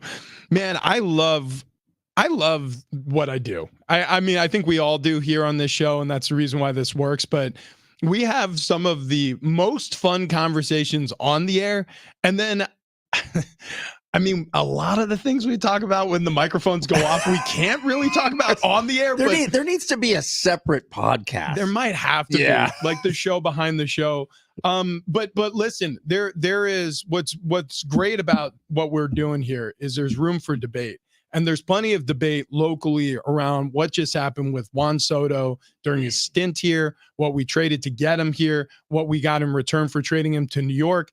And I mean, there's as much, or I should say there is many people out there like Fletch who's defending the Padres' chances in 2024 and find the Soto trade more palatable than others like myself and TD. And there's room for that debate. In fact, recently on the text line, you got finally a vote of confidence. Check this out from the 619. Flench, you are right. Who's Flench? Did I say Flench? You did. Fletch, What's up, Doug Gottlieb? You are right. Peony? And Rich, you are willfully delusional. The Padres have $250 million payroll, which was not the new normal. It was the Padres going all in. They took everything out of savings and checking. They maxed their credit cards. They ransacked their college fund for their kids. They got a second mortgage on the house, and then they got a loan. They put it all in on the 2023 season, hoping to win, and they didn't. This is the aftermath. This is what it looks like. They were never going to spend $250 million again. That was a one-off. They still have one of the highest payrolls in Padres history, one of the highest payrolls in Major League Baseball. They painted themselves into a corner with some really questionable contracts.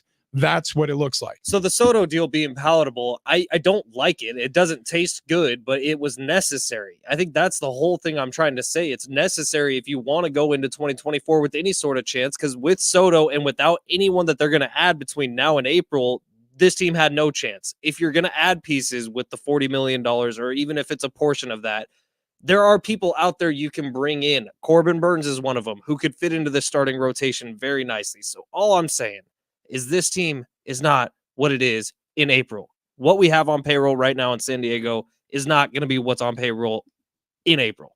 You're correct. But we never disagreed with that. The part of this, and by the way, to the texter's point, I agree with you about the tone that was set last season with the payroll ballooning to $250+ million.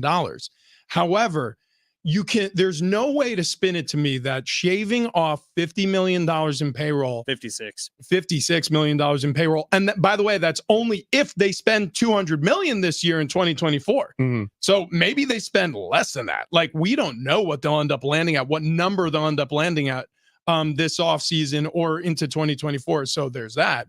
The other part of this is, so if they do save 50 or 60 or $70 million in payroll, and then they've also goosed season ticket prices 20% on their fan base, who has done nothing but support this team over the past 2 or 3 seasons, especially since Peter Seidler made this recommitment to winning in San Diego. Well, then, I don't know, man. Everything sounds like spin if you try to paint this as a positive thing to me. All of a sudden, the text line is coming alive. 619, I 100% agree with Puddles as well. I'll take Puddles. I am a little extra sweaty today. That happens when I get angry. Yeah, you got really angry. Yeah, maybe a little hangry. Which, can we not talk about the Padres again until April? Well, I think we're going to have to talk about them again today, unfortunately. Hey, by the way, let's switch gears really quick because we're not going to have any other place to fit in this story. But did you see this report out of Jacksonville? Not the Trevor Lawrence stuff. Yeah. I wish I was that Jacksonville employee. Come on, just scraping a little off the top. It's fine. It's fine. A former Jacksonville Jaguars employee accused of stealing more than $22 million from the franchise from 2019 to 2023. This is like Office Space when it's like, no, every transaction there's like a half a penny, and then the next day we got $22 million. Dude, I always struggle with where to put the decimal point. Amit Patel, who worked for the Jaguars for 5 years starting in 2018, is named in court documents filed in the U.S. District Court in Jacksonville earlier this week. So what he's being accused of is stealing insane amounts of money to buy designer watches worth over or close to $100 million, condominiums, 2 vehicles. He used all of these like virtual credit cards to buy Yes. cryptocurrency and How do you offshore bet. How do you steal a condominium? Yeah, what? I don't know. I don't know how you hide these purchases. I mean, if you had a company credit card and spent $100,000 on a watch, what else is going on this card that $100,000 watch gets buried? There was a video that went viral the other day of a Zoom call. It was some startup company. I can't remember the name of it, but it was two bosses screaming at an employee for spending $13,000 on a bag. And the my employee gosh. trying to justify, it was an intern, by the way, trying to justify that bag was a great purchase because he was going to use it to impress clients. And they're like, it's $13,000 on a company credit card. So the court filing states that Patel, quote unquote, used proceeds of this scheme in whole or part to place bets with online gambling websites, to purchase a condominium in Point Vedra Beach, Florida, to pay personal travel for himself and his friends, including chartering private jets, booking luxury hotels and private rental residences, acquiring a new Tesla Model 3 and a Nissan pickup truck. What's going on? This is absolutely amazing. Buy a Nissan. Yeah, Get a Toyota, Nissan. bro. Yeah, that's a mistake. Yeah. Speaking of Toyota, have you guys ever driven a Toyota? My goodness gracious. These Toyotas that are for sale over your San Diego County Toyota dealers, they're incredible. They're reliable. It's the car I drive. It's the car that Fletch drives. He's riding around in a Tacoma, the Tacoma. It's a light pickup truck, beautiful, spacious. The first day he got it, we all piled in that sucker, went and got ourselves some breakfast together. Woo! That was quite an experience. I drive around in the 4Runner. I've owned it 5 years, never had any breakdowns, not one. I put a little oil in this sucker, some gas every once in a while, and it runs like a top. So if you're like me and you're searching for a reliable automobile for your family and for the life or the adventure you're on, new vehicles are arriving daily at your San Diego County Toyota dealer, and they're available right now, including popular cars, trucks, SUVs. So whatever kind of vehicle you're looking for, hurry into your San Diego County Toyota dealer today. You should start your search at Toyota.com. If you've never been, you can check out all the latest offers, compare models, search inventory, and find the Toyota that's just right for you. It all starts at Toyota.com. We make it easy. Okay, coming up next, busy hour. We got Thursday Night Football coming up. We got NBA knockout stage in Vegas coming up. We got the Padres trading Soto. Bill Barnwell, lead writer for the NFL, ESPN, is going to jump on the show as well. Big Rich, Stevie, and Fletch on a Thursday.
It's hour 3 on Big Rich, TD, and Fletch. We've all taken a deep breath, and now we're all excited for Thursday Night Football. This update's presented by Macy's Backstage. Padres have traded Juan Soto, and now I'm back mad again. Along with Trent Grisham, coming back to the Padres are 5 players, highlighted by Michael King, a right-handed pitcher who could be in the starting rotation this year. Coming up tonight on San Diego Sports 760, Lakers-Pelicans head-to-head in the semifinals of the in-season tournament. Listen starting at 6. And in the NFL, Thursday Night Football is going to be Steelers-Patriots with Mitch Trubisky and Bailey Zappi at the helm.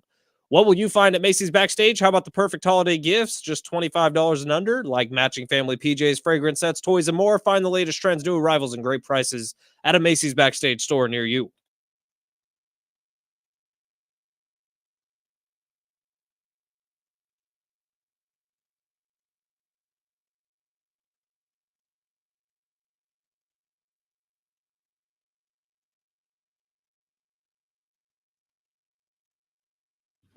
Yeah!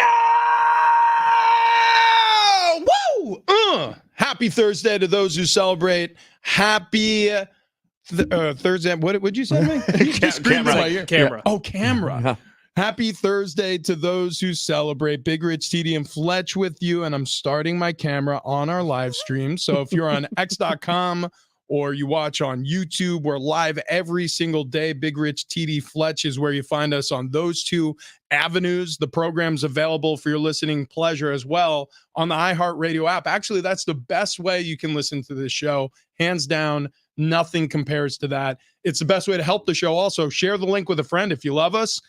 We appreciate you listening, but the best way to support us is by spreading the word far and wide. You can do that on the free iHeartRadio app by sharing a link. Okay. So we have Thursday Night Football coming up, and quickly approaching is a conversation with Bill Barnwell. He writes for ESPN. He's their lead NFL writer. Excited to chat with Bill. We've barely mentioned it, but we have a family 4-pack of tickets to SeaWorld. We also have Aztecs basketball tickets for the game against UC Irvine coming up this weekend. We have those to give away, so be listening this whole hour.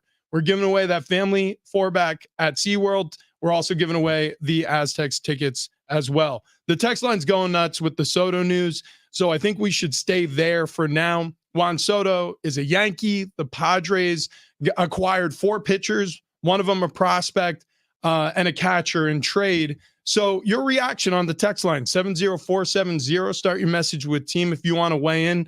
Good deal, bad deal. Also, the Padres' future. All of a sudden, a lot of things are in question with the passing of Peter Seidler. This is the first major move that's occurred since Peter's passing. I don't think anybody's surprised by it. It felt like a priority to move Soto because they weren't going to pay Soto. It's the only reason why you'd keep him on the roster this season. Yeah. Unless you really thought, by the way, I'm going to point this out again, another negative that I'm pointing out about this trade. Unless a lot of those. Unless you really thought that you were going on a World Series run, then maybe you keep Soto. I'm not going to argue this hour. Not going to do it. But what I will say is there's probably going to be 9 pieces added to this Padres team in return for Juan Soto. 9 pieces that desperately needed to be added to this team. Soto got you 4 games over 500 in his year and a half that he was a Padres. So it's not all bad. You say 9 pieces though, but again, your math doesn't math like we covered before. They're shaving $50 million off of payroll. And everybody's justifying it by saying, well, they could not have kept their payroll up that high. Not true.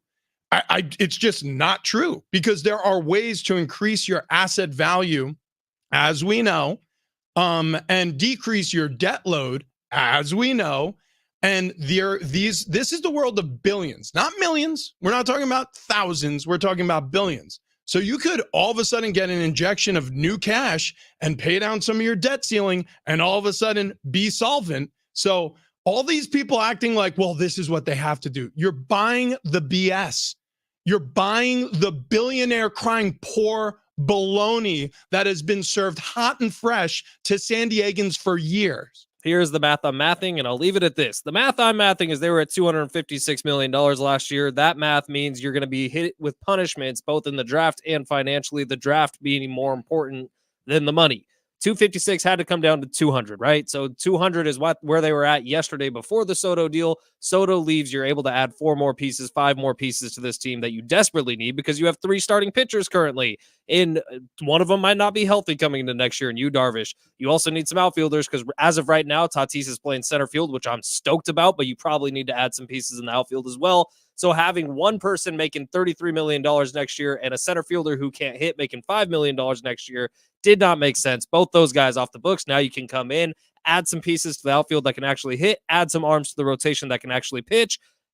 All is good in 2024. I mean, you're saying Soto can't actually hit? He can actually hit. I'm saying Trent Grisham can't actually hit. Well, that's true. He did have a nice mustache at the start of the season. In fact, Soto has a hard time fielding the ball. I love that is true. Although he was a Gold Glove winner while he was in San Diego, which doesn't make sense. It's true. That is true. You want to talk about math, not mathing? That is true. But Trent Grisham, my goodness, I won't miss the bat, but no. Lord have mercy, will I miss that mustache? But did no one else get kind of excited when you realized Tatis is probably playing center field next year?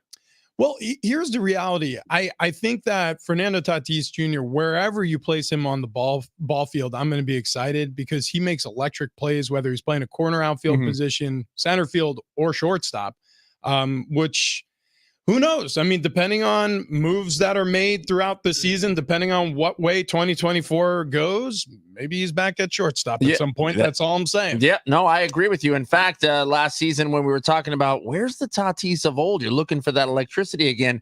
There was talk of, hey, maybe he needs to go back to short. Maybe he needs to go back as the the leadoff hitter. Get that Tatis magic back. Just throwing this out there, he won like every award you could win as a right fielder defensively last year. So he's pretty good at defense also. Oh, he's a good athlete. He's a hell of a player. But so did Soto one of those years.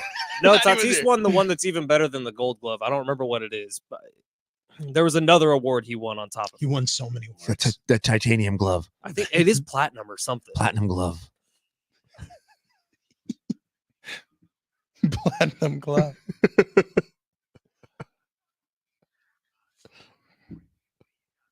All right. So yeah, we were just talking about the Soto deal. He goes to New York Yankees late yesterday. So the 25-year-old outfielder, left-handed bat, goes with Trent Grisham. In return, San Diego received right-handers Michael King, Johnny Brito, Randy Vasquez, starting pitching prospect Drew Thorpe, and Kyle Higashioka. They call him Higgy. He's a catcher and help out the Padres probably for a year before his free agency comes up. A former Jacksonville Jaguars financial employee was accused of stealing more than $22 million from the franchise over a 4-year period. This has now gone all the way to the U.S. District Court. The United States Attorney's Office charged Amit Patel with fraud and illegal monetary transaction, alleging that Patel, who had various titles during his tenure with the Jags, including most recently manager financial planning analysis, used his position to steal money from the Jags and spend it on offshore betting, condominium, multiple cars, lavish vacations with friends and family. So that was some breaking news that came out this morning. But we got to get back to week 13, the week that just passed in the NFL, and look forward to week 14 in the NFL. No better person to do it with our good friend of the show, Bill Barnwell, lead NFL writer with ESPN. Awesome stuff. Whatever he writes, read it because you're going to learn a lot and you're going to have some fun. Bill, we have a real barn burner ahead of us. Mitchell Trubisky, Bailey Zappi. Woo! So we're going to dive in. Probably every question is going to be about this matchup between the Steelers and the Patriots because the excitement, frankly, is palpable. Is Taylor Swift coming? This might be the only game that Travis Kelce isn't playing in that she appears at because she's a football fan. And this is good old-fashioned, high-powered offensive football. Okay. In reality, I have one question about this game, and then we can move on. How have the Steelers compiled a winning season? Well, I would love to come in and have this super analytical nerd stat that no one ever thought of, but it's kind of the most old school thing. It is turnover margin. When they don't turn the ball over, they win games. And that's what makes the offense different here because Kenny Pickett is not a good quarterback, but the one thing he does well, even if he's not throwing the ball to his receivers, even if they're running the ball for 1 yard of play, he does not turn the ball over very often. Something like 65% of his starts so far that he started and finished, he has not turned the ball over, and that's rare. I mean, even if you don't take a lot of risks, you're not going to turn the ball over very often. That's what Kenny Pickett does. For Mitch Trubisky, that is not the case. He's turned the ball over in like 70% of his starts, only 30% of his starts or so. He's never turned the ball over. And so that's the thing that's helped them win games. They're not a great offense. They're a good defense, not the kind of classic defense of old, but they win the turnover battle and they get a couple short fields in offense and they score, and they force the other offense to go the length of the field and they come up with a stop typically. So that's what I want to see in this game is, can the Patriots force a turnover or two from Mitch Trubisky? Because if they can, I think they can actually pull the upset. Wow. I mean, I am not pumped for this game. I mean, as much as I'm trying to be, however, I will still watch. By the way, you and Al Michaels both. Yeah, okay. What's the over under on Al Michaels losing it tonight? Because that's what I'd like to see. By the way, so Trevor Lawrence speaks out about his walk back to the locker room, Bill, after he hurts his ankle. They don't give him a cart. He's walking very slowly. It felt like about half the quarter they kept going to check in on him in the tunnel, and he was still taking very small steps. Is this now, I mean, cart gate? When he came out and said, hey, look, I didn't think I needed a cart. I didn't know where one was. How come somebody didn't just roll in something and wheel him back there? Why was he getting escorted to the locker room by a cop? Because you look at what's holding him up as he's walking to the locker room. It's one of the athletic trainers. Okay, that makes sense. And then it's a police officer, in full uniform. And I don't know. I mean, Rich, you played in the league. You know more than I do about this stuff. Do cops typically, help the quarterback to the locker room? That surprised me as well. So definitely some unconventional stuff happening with serious injuries to the most important player in the Jaguars franchise. Yeah, this is unconventional to say the very least. I mean, he did come out and say, look, we have carts. They asked me if I wanted a cart. I said no to the cart. And so we started the walk and I realized, oh my gosh, this is a really long walk. Maybe a cart would be good. So they asked me again, do I want the cart? And I said no again, even though I probably should have gotten on the cart. Why would I need a cart? I'm an eighth of a way there. So I think we could just chalk it up to Florida being Florida. Yeah. I really do, because it happened in Florida. But Bill, you look at the NFC here, and three teams seem like they're all going for the one seed now with Philly's loss to the 49ers. Who do you see coming out on top between Dallas, San Francisco, and Philadelphia? That's a good question. It's really tough, right? Because with the Eagles, I mean, if they lose to the Cowboys, this thing's wide open. And the Niners will have an advantage, and I do, because they beat the Cowboys and they beat the Eagles. To me, I do think the Cowboys win this weekend. I've been burned before. I've been foolish before.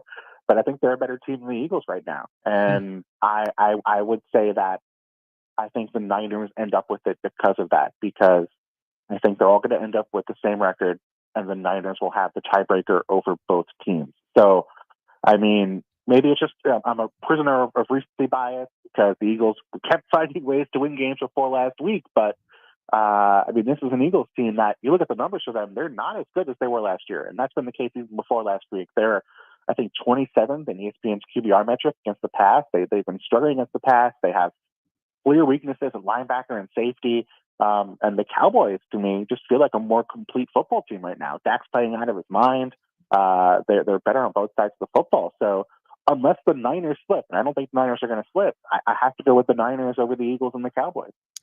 We have a huge game coming up this weekend in the AFC. It's one team really playing for their season and one team trying to cement themselves as one of the top dogs in the AFC. The Bills going to Arrowhead to face the Kansas City Chiefs, a 1:25 kickoff in the afternoon. Bill, when I look at the Buffalo Bills, I'm not sold that Josh Allen is as bad as everybody says he is. Now, the games that the Bills lose and he looks bad, he's losing them those football games. But the only reason why the Bills have a pulse this season is Josh Allen. So if he gets on one of those tears, which we've seen in the past, this Bills team that sits at 6-6, they've been terrible on the road this season. This could be one of those stunning surges toward postseasons that we've seen out of this team and many across the league in the past, especially when you have a talented and at times great quarterback like Josh Allen. Where would you label the odds of that happening at, given what we've seen so far, parts of last season and through this season so far? So ESPN's model has the Bills making the playoffs, which they're going to need to make that kind of run. think it's like 22%. I would go higher than that. I'd go 30. And to me, the tough part is the schedule. They get two really difficult matchups, I think Chiefs and Cowboys over the next couple of weeks. So they have to win one of those two games. They don't have to win both. But after that, the schedule gets a little easier. They have the Dolphins in Week 18. So that matchup is tougher. But, Josh Allen was great in that Eagles game.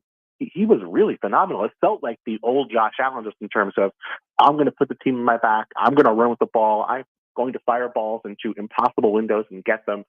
Wasn't perfect, but he was not the reason they lost that game. The defense, which has been the problem for them since Matt Milano and Tre'Davious White got hurt. The defense gave up, 37 points? I mean, it was, the Eagles aren't going to score points. They're a good offense, but, the Bills are in position to win that game. And I think the Bills are better than their record. I think Josh Allen is better than people have given him credit for this year. And I think if any team is going to make that kind of run from the, kind of the second tier of AFC playoff contenders, I put them in with the Broncos, the Bengals, the Chargers, I guess, are in that group as well, as I'm sure we're probably going to talk about. I think the Bills are the best position because they have the best quarterback, and so many of the teams ahead of them are down to their backup quarterback at this point. Bill Barnwell joining us this morning. And Bill, as we're talking about the AFC, taking the records out of it, who's the best team in the AFC? Who is the best? I think the Baltimore Ravens are the best team in the AFC, and it's because everyone has flaws. I mean, the Chiefs have flaws. The Dolphins have flaws. The Texans and the Jaguars have flaws. I think the Ravens, at their best, have been more dominant than any other team in football, let alone, or maybe the Niners are right there with them, but certainly in the AFC, the most dominant team in terms of not just winning against good teams, but dominating, blowing out good football teams. And we know their weakness, right? Like, they have games where they stink it up. They have games where they get sloppy, games where they drop passes, they fumble. Lamar in the fourth quarter, when it's a close game, he's a little iffy. But nobody has that ability to me to just break out and blow you out in the first two quarters of a game and make it not even a contest. And they're so hard.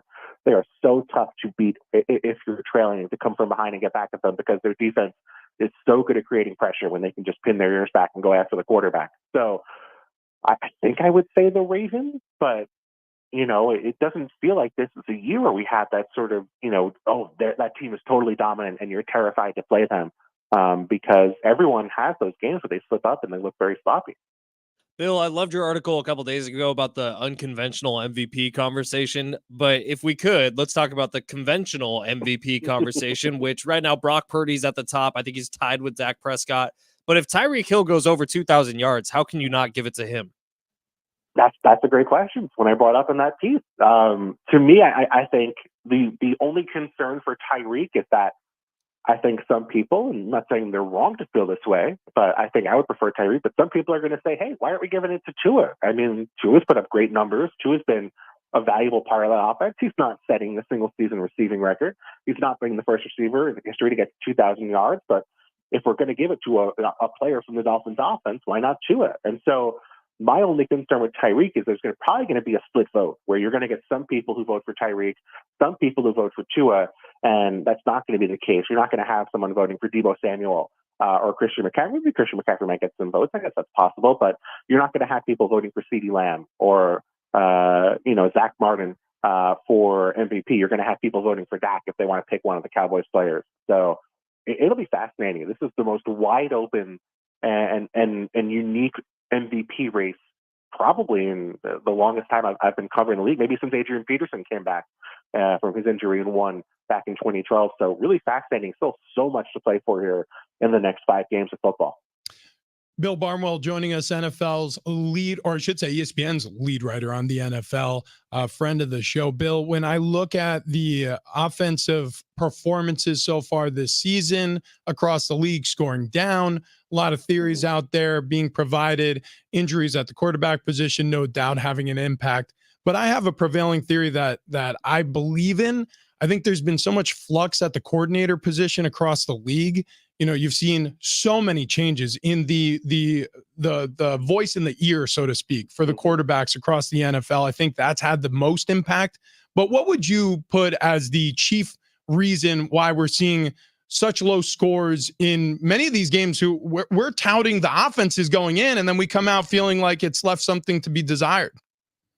Yeah, that's a good question. I think it's not just one thing, but if I had to pick one thing to start with, red zone offense, red zone production is down. Teams are settling for a lot more field goals than they were in years past, and I think you're seeing defenses get a lot smarter in the red zone. It's much less static coverage, kind of the core concepts teams want to run.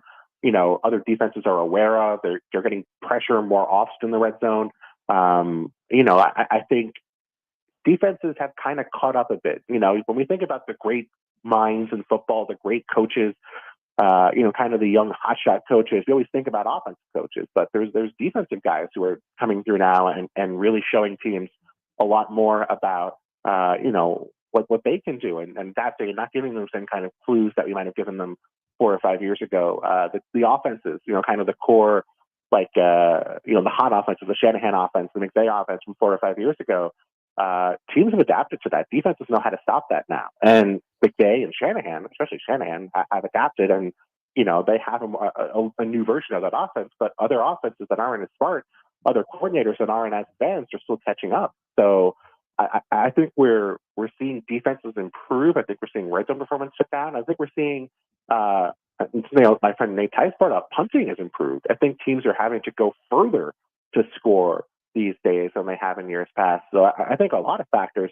Coordinator comes into play as well. I think we're seeing teams get a lot smarter about not just who's a good coordinator, who's a bad coordinator, but also when an offensive coordinator does well, he's almost always getting a head coaching job. Teams are a lot more aggressive about hiring offensive coordinators to be their head coach instead of having those guys stick in places for a few years. And the example this year we're going to see is Bobby Slowick in Houston, where he was, a Niners assistant.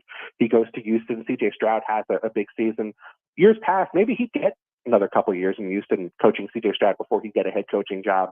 But I would be shocked if he does not come away with a head coaching job this offseason, given how many teams are going to want to develop young quarterbacks. So I think those coordinators aren't in place because teams are realizing, hey, if you have a good one, make them your head coach, because otherwise you're going to lose them to another football team. No question about it. Yeah, Ben Johnson, Bobby Slowick, no question. Yep. Billy O'Brien, I'm sure. No, I'm kidding.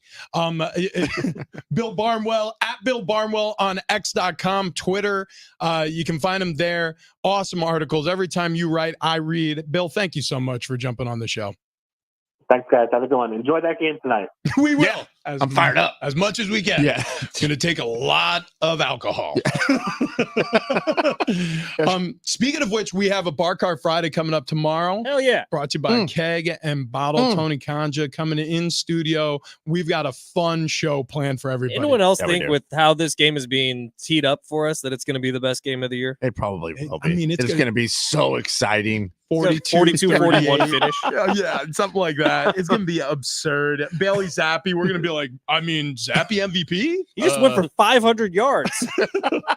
All right, so coming up next, we're going to get back to the Juan Soto conversation. However, we're going to do something tricky. We're going to switch sides. We'll explain that on the other side. But before we jump off here, I want to talk to you about Ocean View Dental, world-class dentist right here in San Diego, state-of-the-art technology. Dr. Jordan Colby at the heart of it all. He's my dentist. Ocean View Dental is my dentist's office. And I hate calling it that because it's not an office visit. It's like I'm visiting family. And I honestly mean that. I've had so much work done at this office over the past couple of months. It was really scary, actually, this process of figuring out next steps. I needed a tooth extraction. I needed 3 implants put in. I figured this was going to affect my broadcasting career because obviously anything to do with your mouth can have a major effect on the way you talk. And after sitting down with Dr. Colby, and he showed me my procedure, he showed me digital pictures of what my procedure entailed, I felt 100% confident and comfortable that this was the right place for me. Go to oceanviewdental.net. If you have anything like what I had, you need a tooth extracted, you need implants put in, you want veneers done, it's unbelievable the work he can do. You could get, in most cases, a smile in a day. That's like the motto over there at Ocean View Dental. Procedures done at Dr. Colby's office don't just include the actual dentistry. It's all the imaging. I remember when I first went to a dentist's office talking about this procedure, they were talking like it was going to take a year and a half. I was going to have to go to 4 different dental offices, 3 of which were outside the office that was actually going to do the oral surgery. And I was like, I don't even know where to start. Well, Dr. Jordan Colby made this completely easy for me. His advanced specialty is implants, but after doing my homework and meeting with him, I trusted him 100%. He's built a world-class family-oriented dental practice at Ocean View Dental. He has one in Fallbrook as well. That includes excellent dental care, personal and professional attention that you and your family deserve. He's got all the latest dental technology. Ocean View Dental patients come from everywhere around Southern California. He's that guy. He's got that kind of name. So again, if you need major dental work done, or if you just need a teeth cleaning and an update, oceanviewdental.net.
This update is presented by Macy's Backstage. Padres, Juan Soto has been traded to the Yankees along with Trent Grisham. Juan Soto already has a video out on social media asking for Derek Jeter's autograph. That feels nice.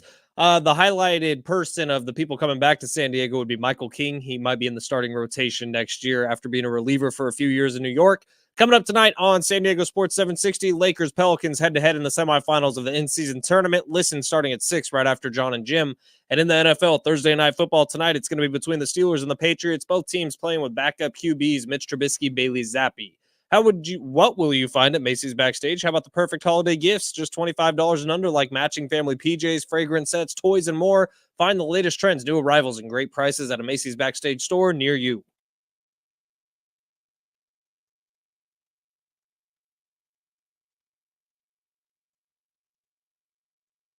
Trying to choke down some Cheez-Its right now. They're so good. They're so good. They're so good. They filled up the Cheez-Its in the break room. Just a heads up. They go through like 3 pounds of Cheez-Its a day here. Big Rich, TD, and That'd Fletch. be a problem. San Diego Sports 760. The 80-20 rule is 20% Cheez-Its and then 80% eat healthy. Yeah, that's right. That's right.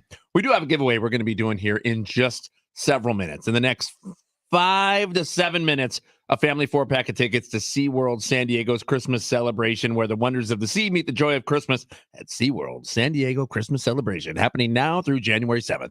If you miss out on those, we also have a pair of tickets to go see the Aztecs take on UC Irvine. So if you call in, you miss out on the SeaWorld tickets, you're interested in going to Viejas Arena and cheer on the Aztecs this season, be looking for that opportunity as well. We're going to do something completely different, something I don't think we've ever done before here on Big Rich, TD, and Fletch.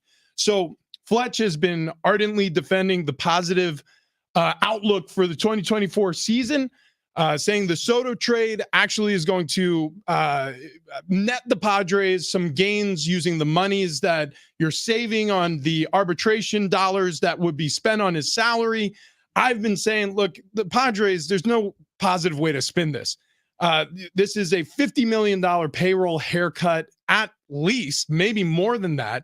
And on top of it, you lose a generational talent in Juan Soto, and all you got out of it was an NLCS run. And I think, TD, where you land is, this is just a business transaction. Yeah. This is all about the Padres becoming more profitable and saving money. So we have to flip this. So me and TD more negative, Fletch more positive. So let's do this. You have to point out some negatives here, Fletch, and me and TD have the yeoman's work of spinning this positive. Right. To So make let's this completely switch clear, it's not like I think things are all hunky-dory in the pod. This is real Ben talking, not negative Ben talking. It's not like I think things are all hunky-dory with the Padres. They got serious problems. I'm saying they didn't have a choice but to trade Juan Soto, so the only way you can look at it is positive here. All right, if you want me to go full negative, this team was supposed to win a World Series last year in 2023.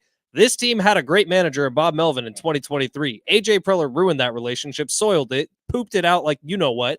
And now this is what we're left with. Mike Schultz is the manager of the San Diego Padres in 2023, who are going to be missing a Hall of Famer, no doubter, in Juan Soto, who they just shipped off 1 year earlier than they had to. And they got what in return? A bunch of guys, one of them whom I can't pronounce his last name, one of them who's been a relief pitcher the entire time he's been a major leaguer, and now he's going to be a starter for this rotation, who has 2 people in it right now, Joe Musgrove and Yu Darvish. We don't know if Yu Darvish is going to be healthy coming into the season. This is an unmitigated disaster, and fans have no reason to wake up with any glimmer of hope in their eyes about anything moving forward with the San Diego Padres. It's a dumpster fire, has always been a dumpster fire, and will continue to be a dumpster fire until all of us go home and whatever. Fletch is right. Fletch is right. You know Fletch is right. You know what? We tricked them. We tricked them. Me and TD are not going to give a positive outlook. We've just been dying to get him to join our side the entire show. That's all the time we have for you, folks. Come for SeaWorld tickets. No, I'm kidding. All right. Look, you want some positives? Yeah, let's hear some TD. Give us some Okay, positive. look, how about this? The Padres culture does not stand for quitters, okay? We do not stand for guys who give up out on the field like Juan Soto said he did earlier this season. Look, man, we had to cut some dead weight. We had to cut back on the cost here. And what easier way to do it than with Juan Soto and Grisham? You haven't been that productive. So guess what? We sent that contract away too. So we freed up $40 million.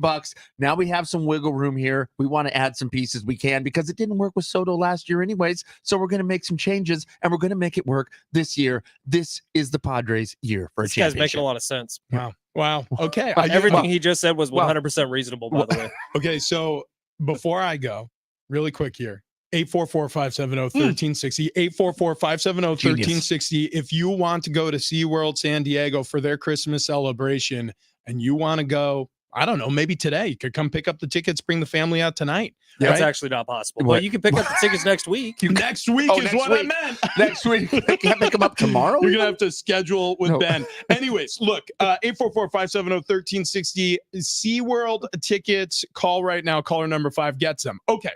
So we're doing that, and I'm going to go positive on the Padres. Here we go. So you trade away Juan Soto. So what? Just like Travis pointed out, just like TD said, I didn't like the attitude of a Juan Soto in this culture. When you have a winning culture, it means everybody is pulling in the same direction. The rope is taut the entire time. Nobody's quitting. At no point in the season should that word ever be breathed, especially while you still have a chance early in the season on a 4-game losing streak in Seattle. Are you kidding me? That was one of the worst quotes I've ever heard out of any ball player. Doesn't matter what sport in my entire life. We quit sometimes. Okay, Juan, you're getting paid some part of tens of millions of dollars per year and you quit sometimes. Tell that to the guy who's nailing roof shingles in right now. $30+ million. Yeah, good Lord. So good riddance, in my opinion. Okay, so you move on from him. You bring in 4 pitchers, 3 of which have major league talent. We've already seen that on display with the Yankees organization, one of which is a top 100 prospect in the pipeline. And then you have a catcher named Higashioka. And I'm excited to have Higgy on our staff. Higgy's a part of the battery now, baby. He's a backup catcher. Okay, Yeah, that's fine.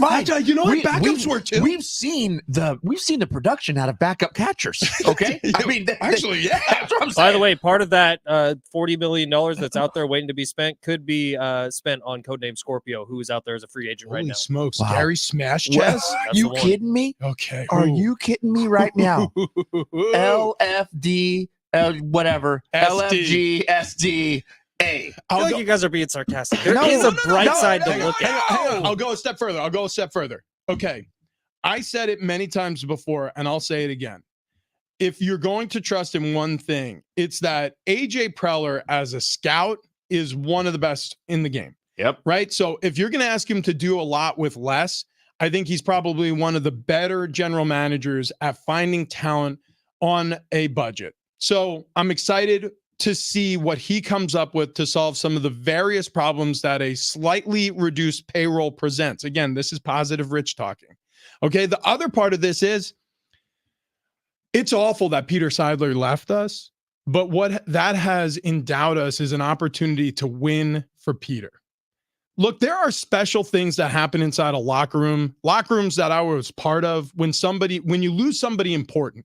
And whether that's by injury or honestly mortality, you can get a lot of benefit from that. Now, I'm not saying that we should look at this in any ways as beneficial to the Padres, but in terms of like galvanizing a team, giving a mission to a group of men, they're going to be wearing the patches all season long. If you need to derive any sort of ambition or strength or gotta have it from anywhere, just look at your left arm throughout the season.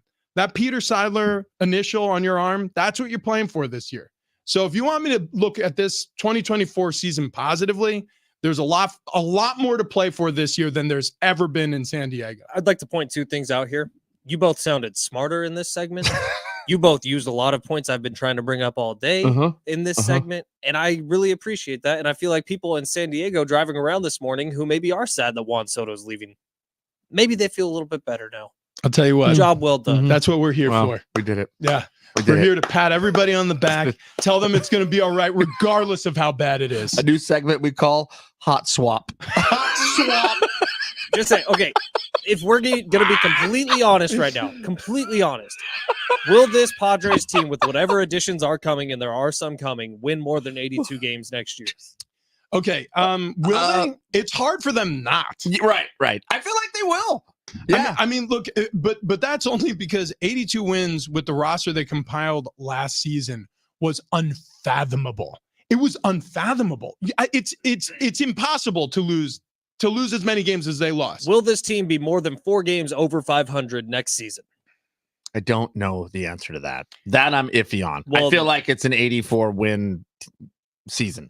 And I mean, like maybe 86, and they're bordering online or they're on the border of getting into the playoffs. Well, listen, this is where these conversations get hairy because this roster is nowhere near complete.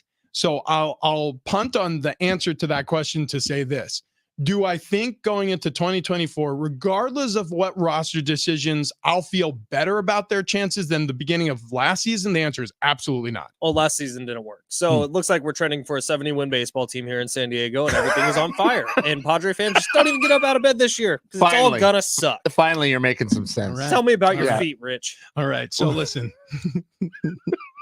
Ben, you call me flat-footed. And you know what? I'm not flat-footed anymore because I wear these arch supports from the Good Feet store. And if you go to the Good Feet store, this is what you should expect. A try before you buy experience, right? You go in there, they're going to measure your feet. They're going to balance test you. They're going to have you walk in these arch supports. And you may be saying to yourself, why do I need to support my arches? Well, here's the reason why for me, pain relief. If you have any lower body joint pain, lower back pain, hip pain, knee, ankle, foot pain, these arch supports can be a game changer for you. So after a 6-year NFL career, I left the league with a lot of knee pain, a lot of back pain, and the hip pain was coming on strong. And at different times, I would have foot pain and ankle pain alternating between feet. It sucked. And at the Good Feet store, what I found were intelligent people who helped explain to me the process.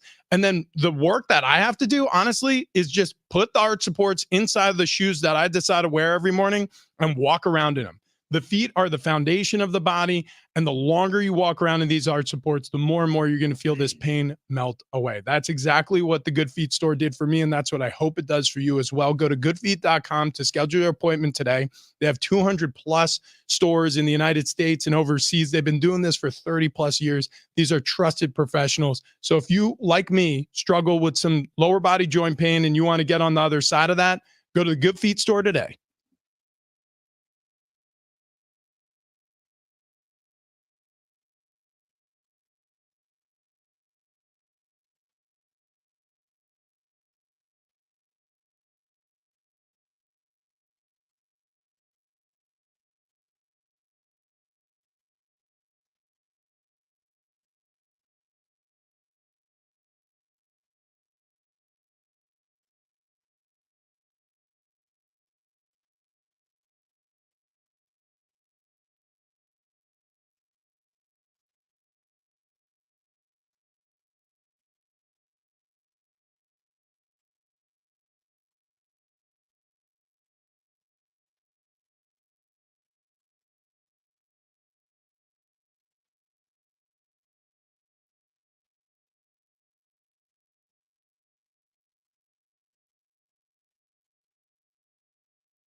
Coming up next, you know what time it is. We scrape the bottom of the barrel for all the stories we missed today.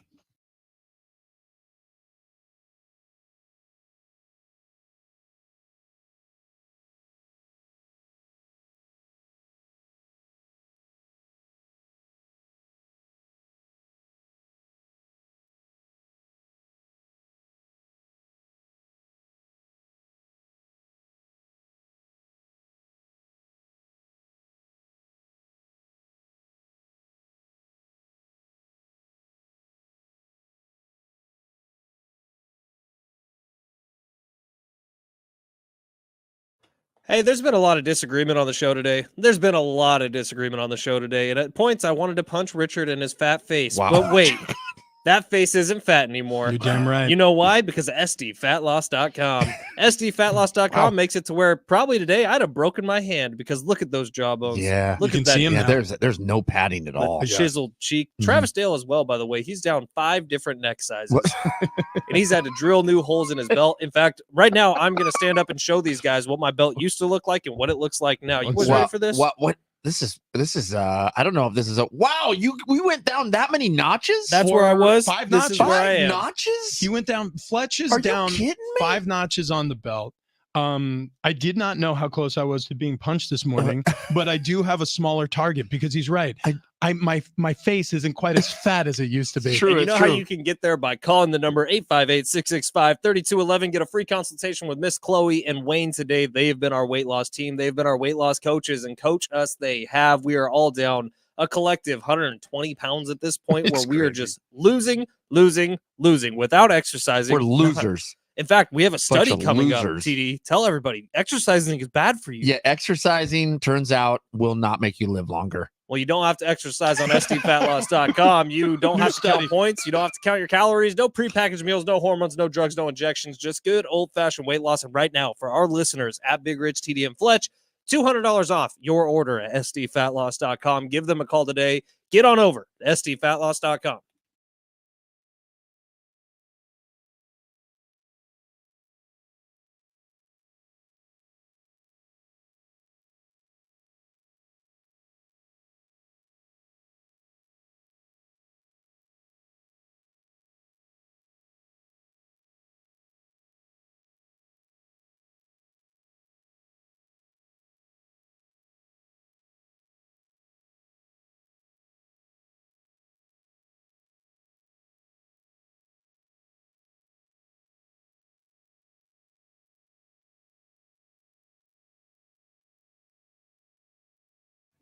Okay, so coming up here in about 2 minutes, we're going to tell you how to win Aztecs tickets to Mhm. UC Irvine. The Anteaters are coming to town this weekend. They're going to be at Viejas Arena taking on our men's hoops team here at San Diego State. So be listening for the way to win those tickets. We'll be giving that in just a couple minutes here, but it's the bottom of the barrel. It's time. It's the part of the show where we scrape the bottom and we find the stories we missed. So what do we got first here, TD? Well, let me see. I actually clicked on the wrong one. The first one is that John Rahm is planning to leave the PGA Tour for golf under a $600 million coup. Good Lord. So what's Right. crazy about this is John Rahm was offered this money before, like 2.5, 3 years ago, and he said no. And he said, I'm sticking with the PGA Tour. Well, since then, the PGA Tour has basically done nothing to help him out in his life. So he's like, if they're offering that money again, I'm going. And good for him. What's crazy about this is I don't know where we're at with the agreement, but Live Golf acquired the PGA Tour. Right. So- right. So if you defect, you just stay where you're at. No, you're now playing in that league. And that's part of John Rahm's beef. He was like, you were telling us to keep this thing separate. You were telling us to speak out in favor of the PGA Tour, but then the PGA Tour sold out themselves. So he's like, why the hell did I turn down $600 million? Yeah. So if he leaves, does the PGA Tour pay him $600 million for leaving? Well, no. So the mother company, which is, basically the Saudi trust, is Yeah. going to pay him to go to Live Golf and play their schedule and no longer play on the PGA schedule. Essentially, what's going to happen is the PGA will eventually dissolve into Live Golf, and there will be no more PGA eventually. Well, Wow. Tiger Woods is the greatest golfer of all time, according to record books. You can lock that in. Wow. Yeah. Scandinavian scientists doing some research, found that exercising may not actually make you live longer. In fact, it may make you age faster. I knew it. Take that, So, Goggins, yep, whatever that guy's name is. We did it. David Goggins. Is he the one that runs a lot? Yeah. And talks about boats. Who's gonna carry the boats, Fletch? Yeah, no, screw you. We're not. That's who. We're not carrying the boats because turns out Scandinavia has said we don't gotta. Yeah. I got a bottom of the barrel for you guys. Okay. It has to do with one of the yesterday, which was Conor McGregor running for I president. like to call it tiny little sips. Conor McGregor maybe running for the Ireland presidency. Yes. He's also going to be in the new Roadhouse movie with Jake Gyllenhaal, Wait, what? which is going to be released soon on Amazon Prime. Also, UFC 300 is about to be announced, and it sounds like Conor's making his return to the octagon. Jake Gyllenhaal's going to ruin Roadhouse. He is Roadhouse. By the way, so he's gonna play the Swayze character. He's the bouncer. Hard down on his luck. That's the movie where Hardcore. he takes someone's throat out, right? Was that? Was Yeah, that I think it Roadhouse? might have been. Swayze did that in the movie. Swayze was the man. He was the man. Jake Gyllenhaal, man. Tight jeans and roundhouse kicker. Jake Gyllenhaal that's and what we Beyonce, two people on TD's S list. I'm not Thank a you Jake to Bill Gyllenhaal fan. Barnwell. Thank you to Stepmom Lord. Thank you, Rich. Thank you, TD. Oh, I I do forgot to love tell him both how of to you win. very, very much. You didn't forget anything. Love you more. 8:58. You got to dial 844-570-1360 at exactly 8:58, not a second sooner. 844-570-1360, and that's how you win those Aztecs UC Irvine tickets. 844-570-1360. Yeah, thanks to everybody. We got the Herd coming up next right here on San Diego Sports 760.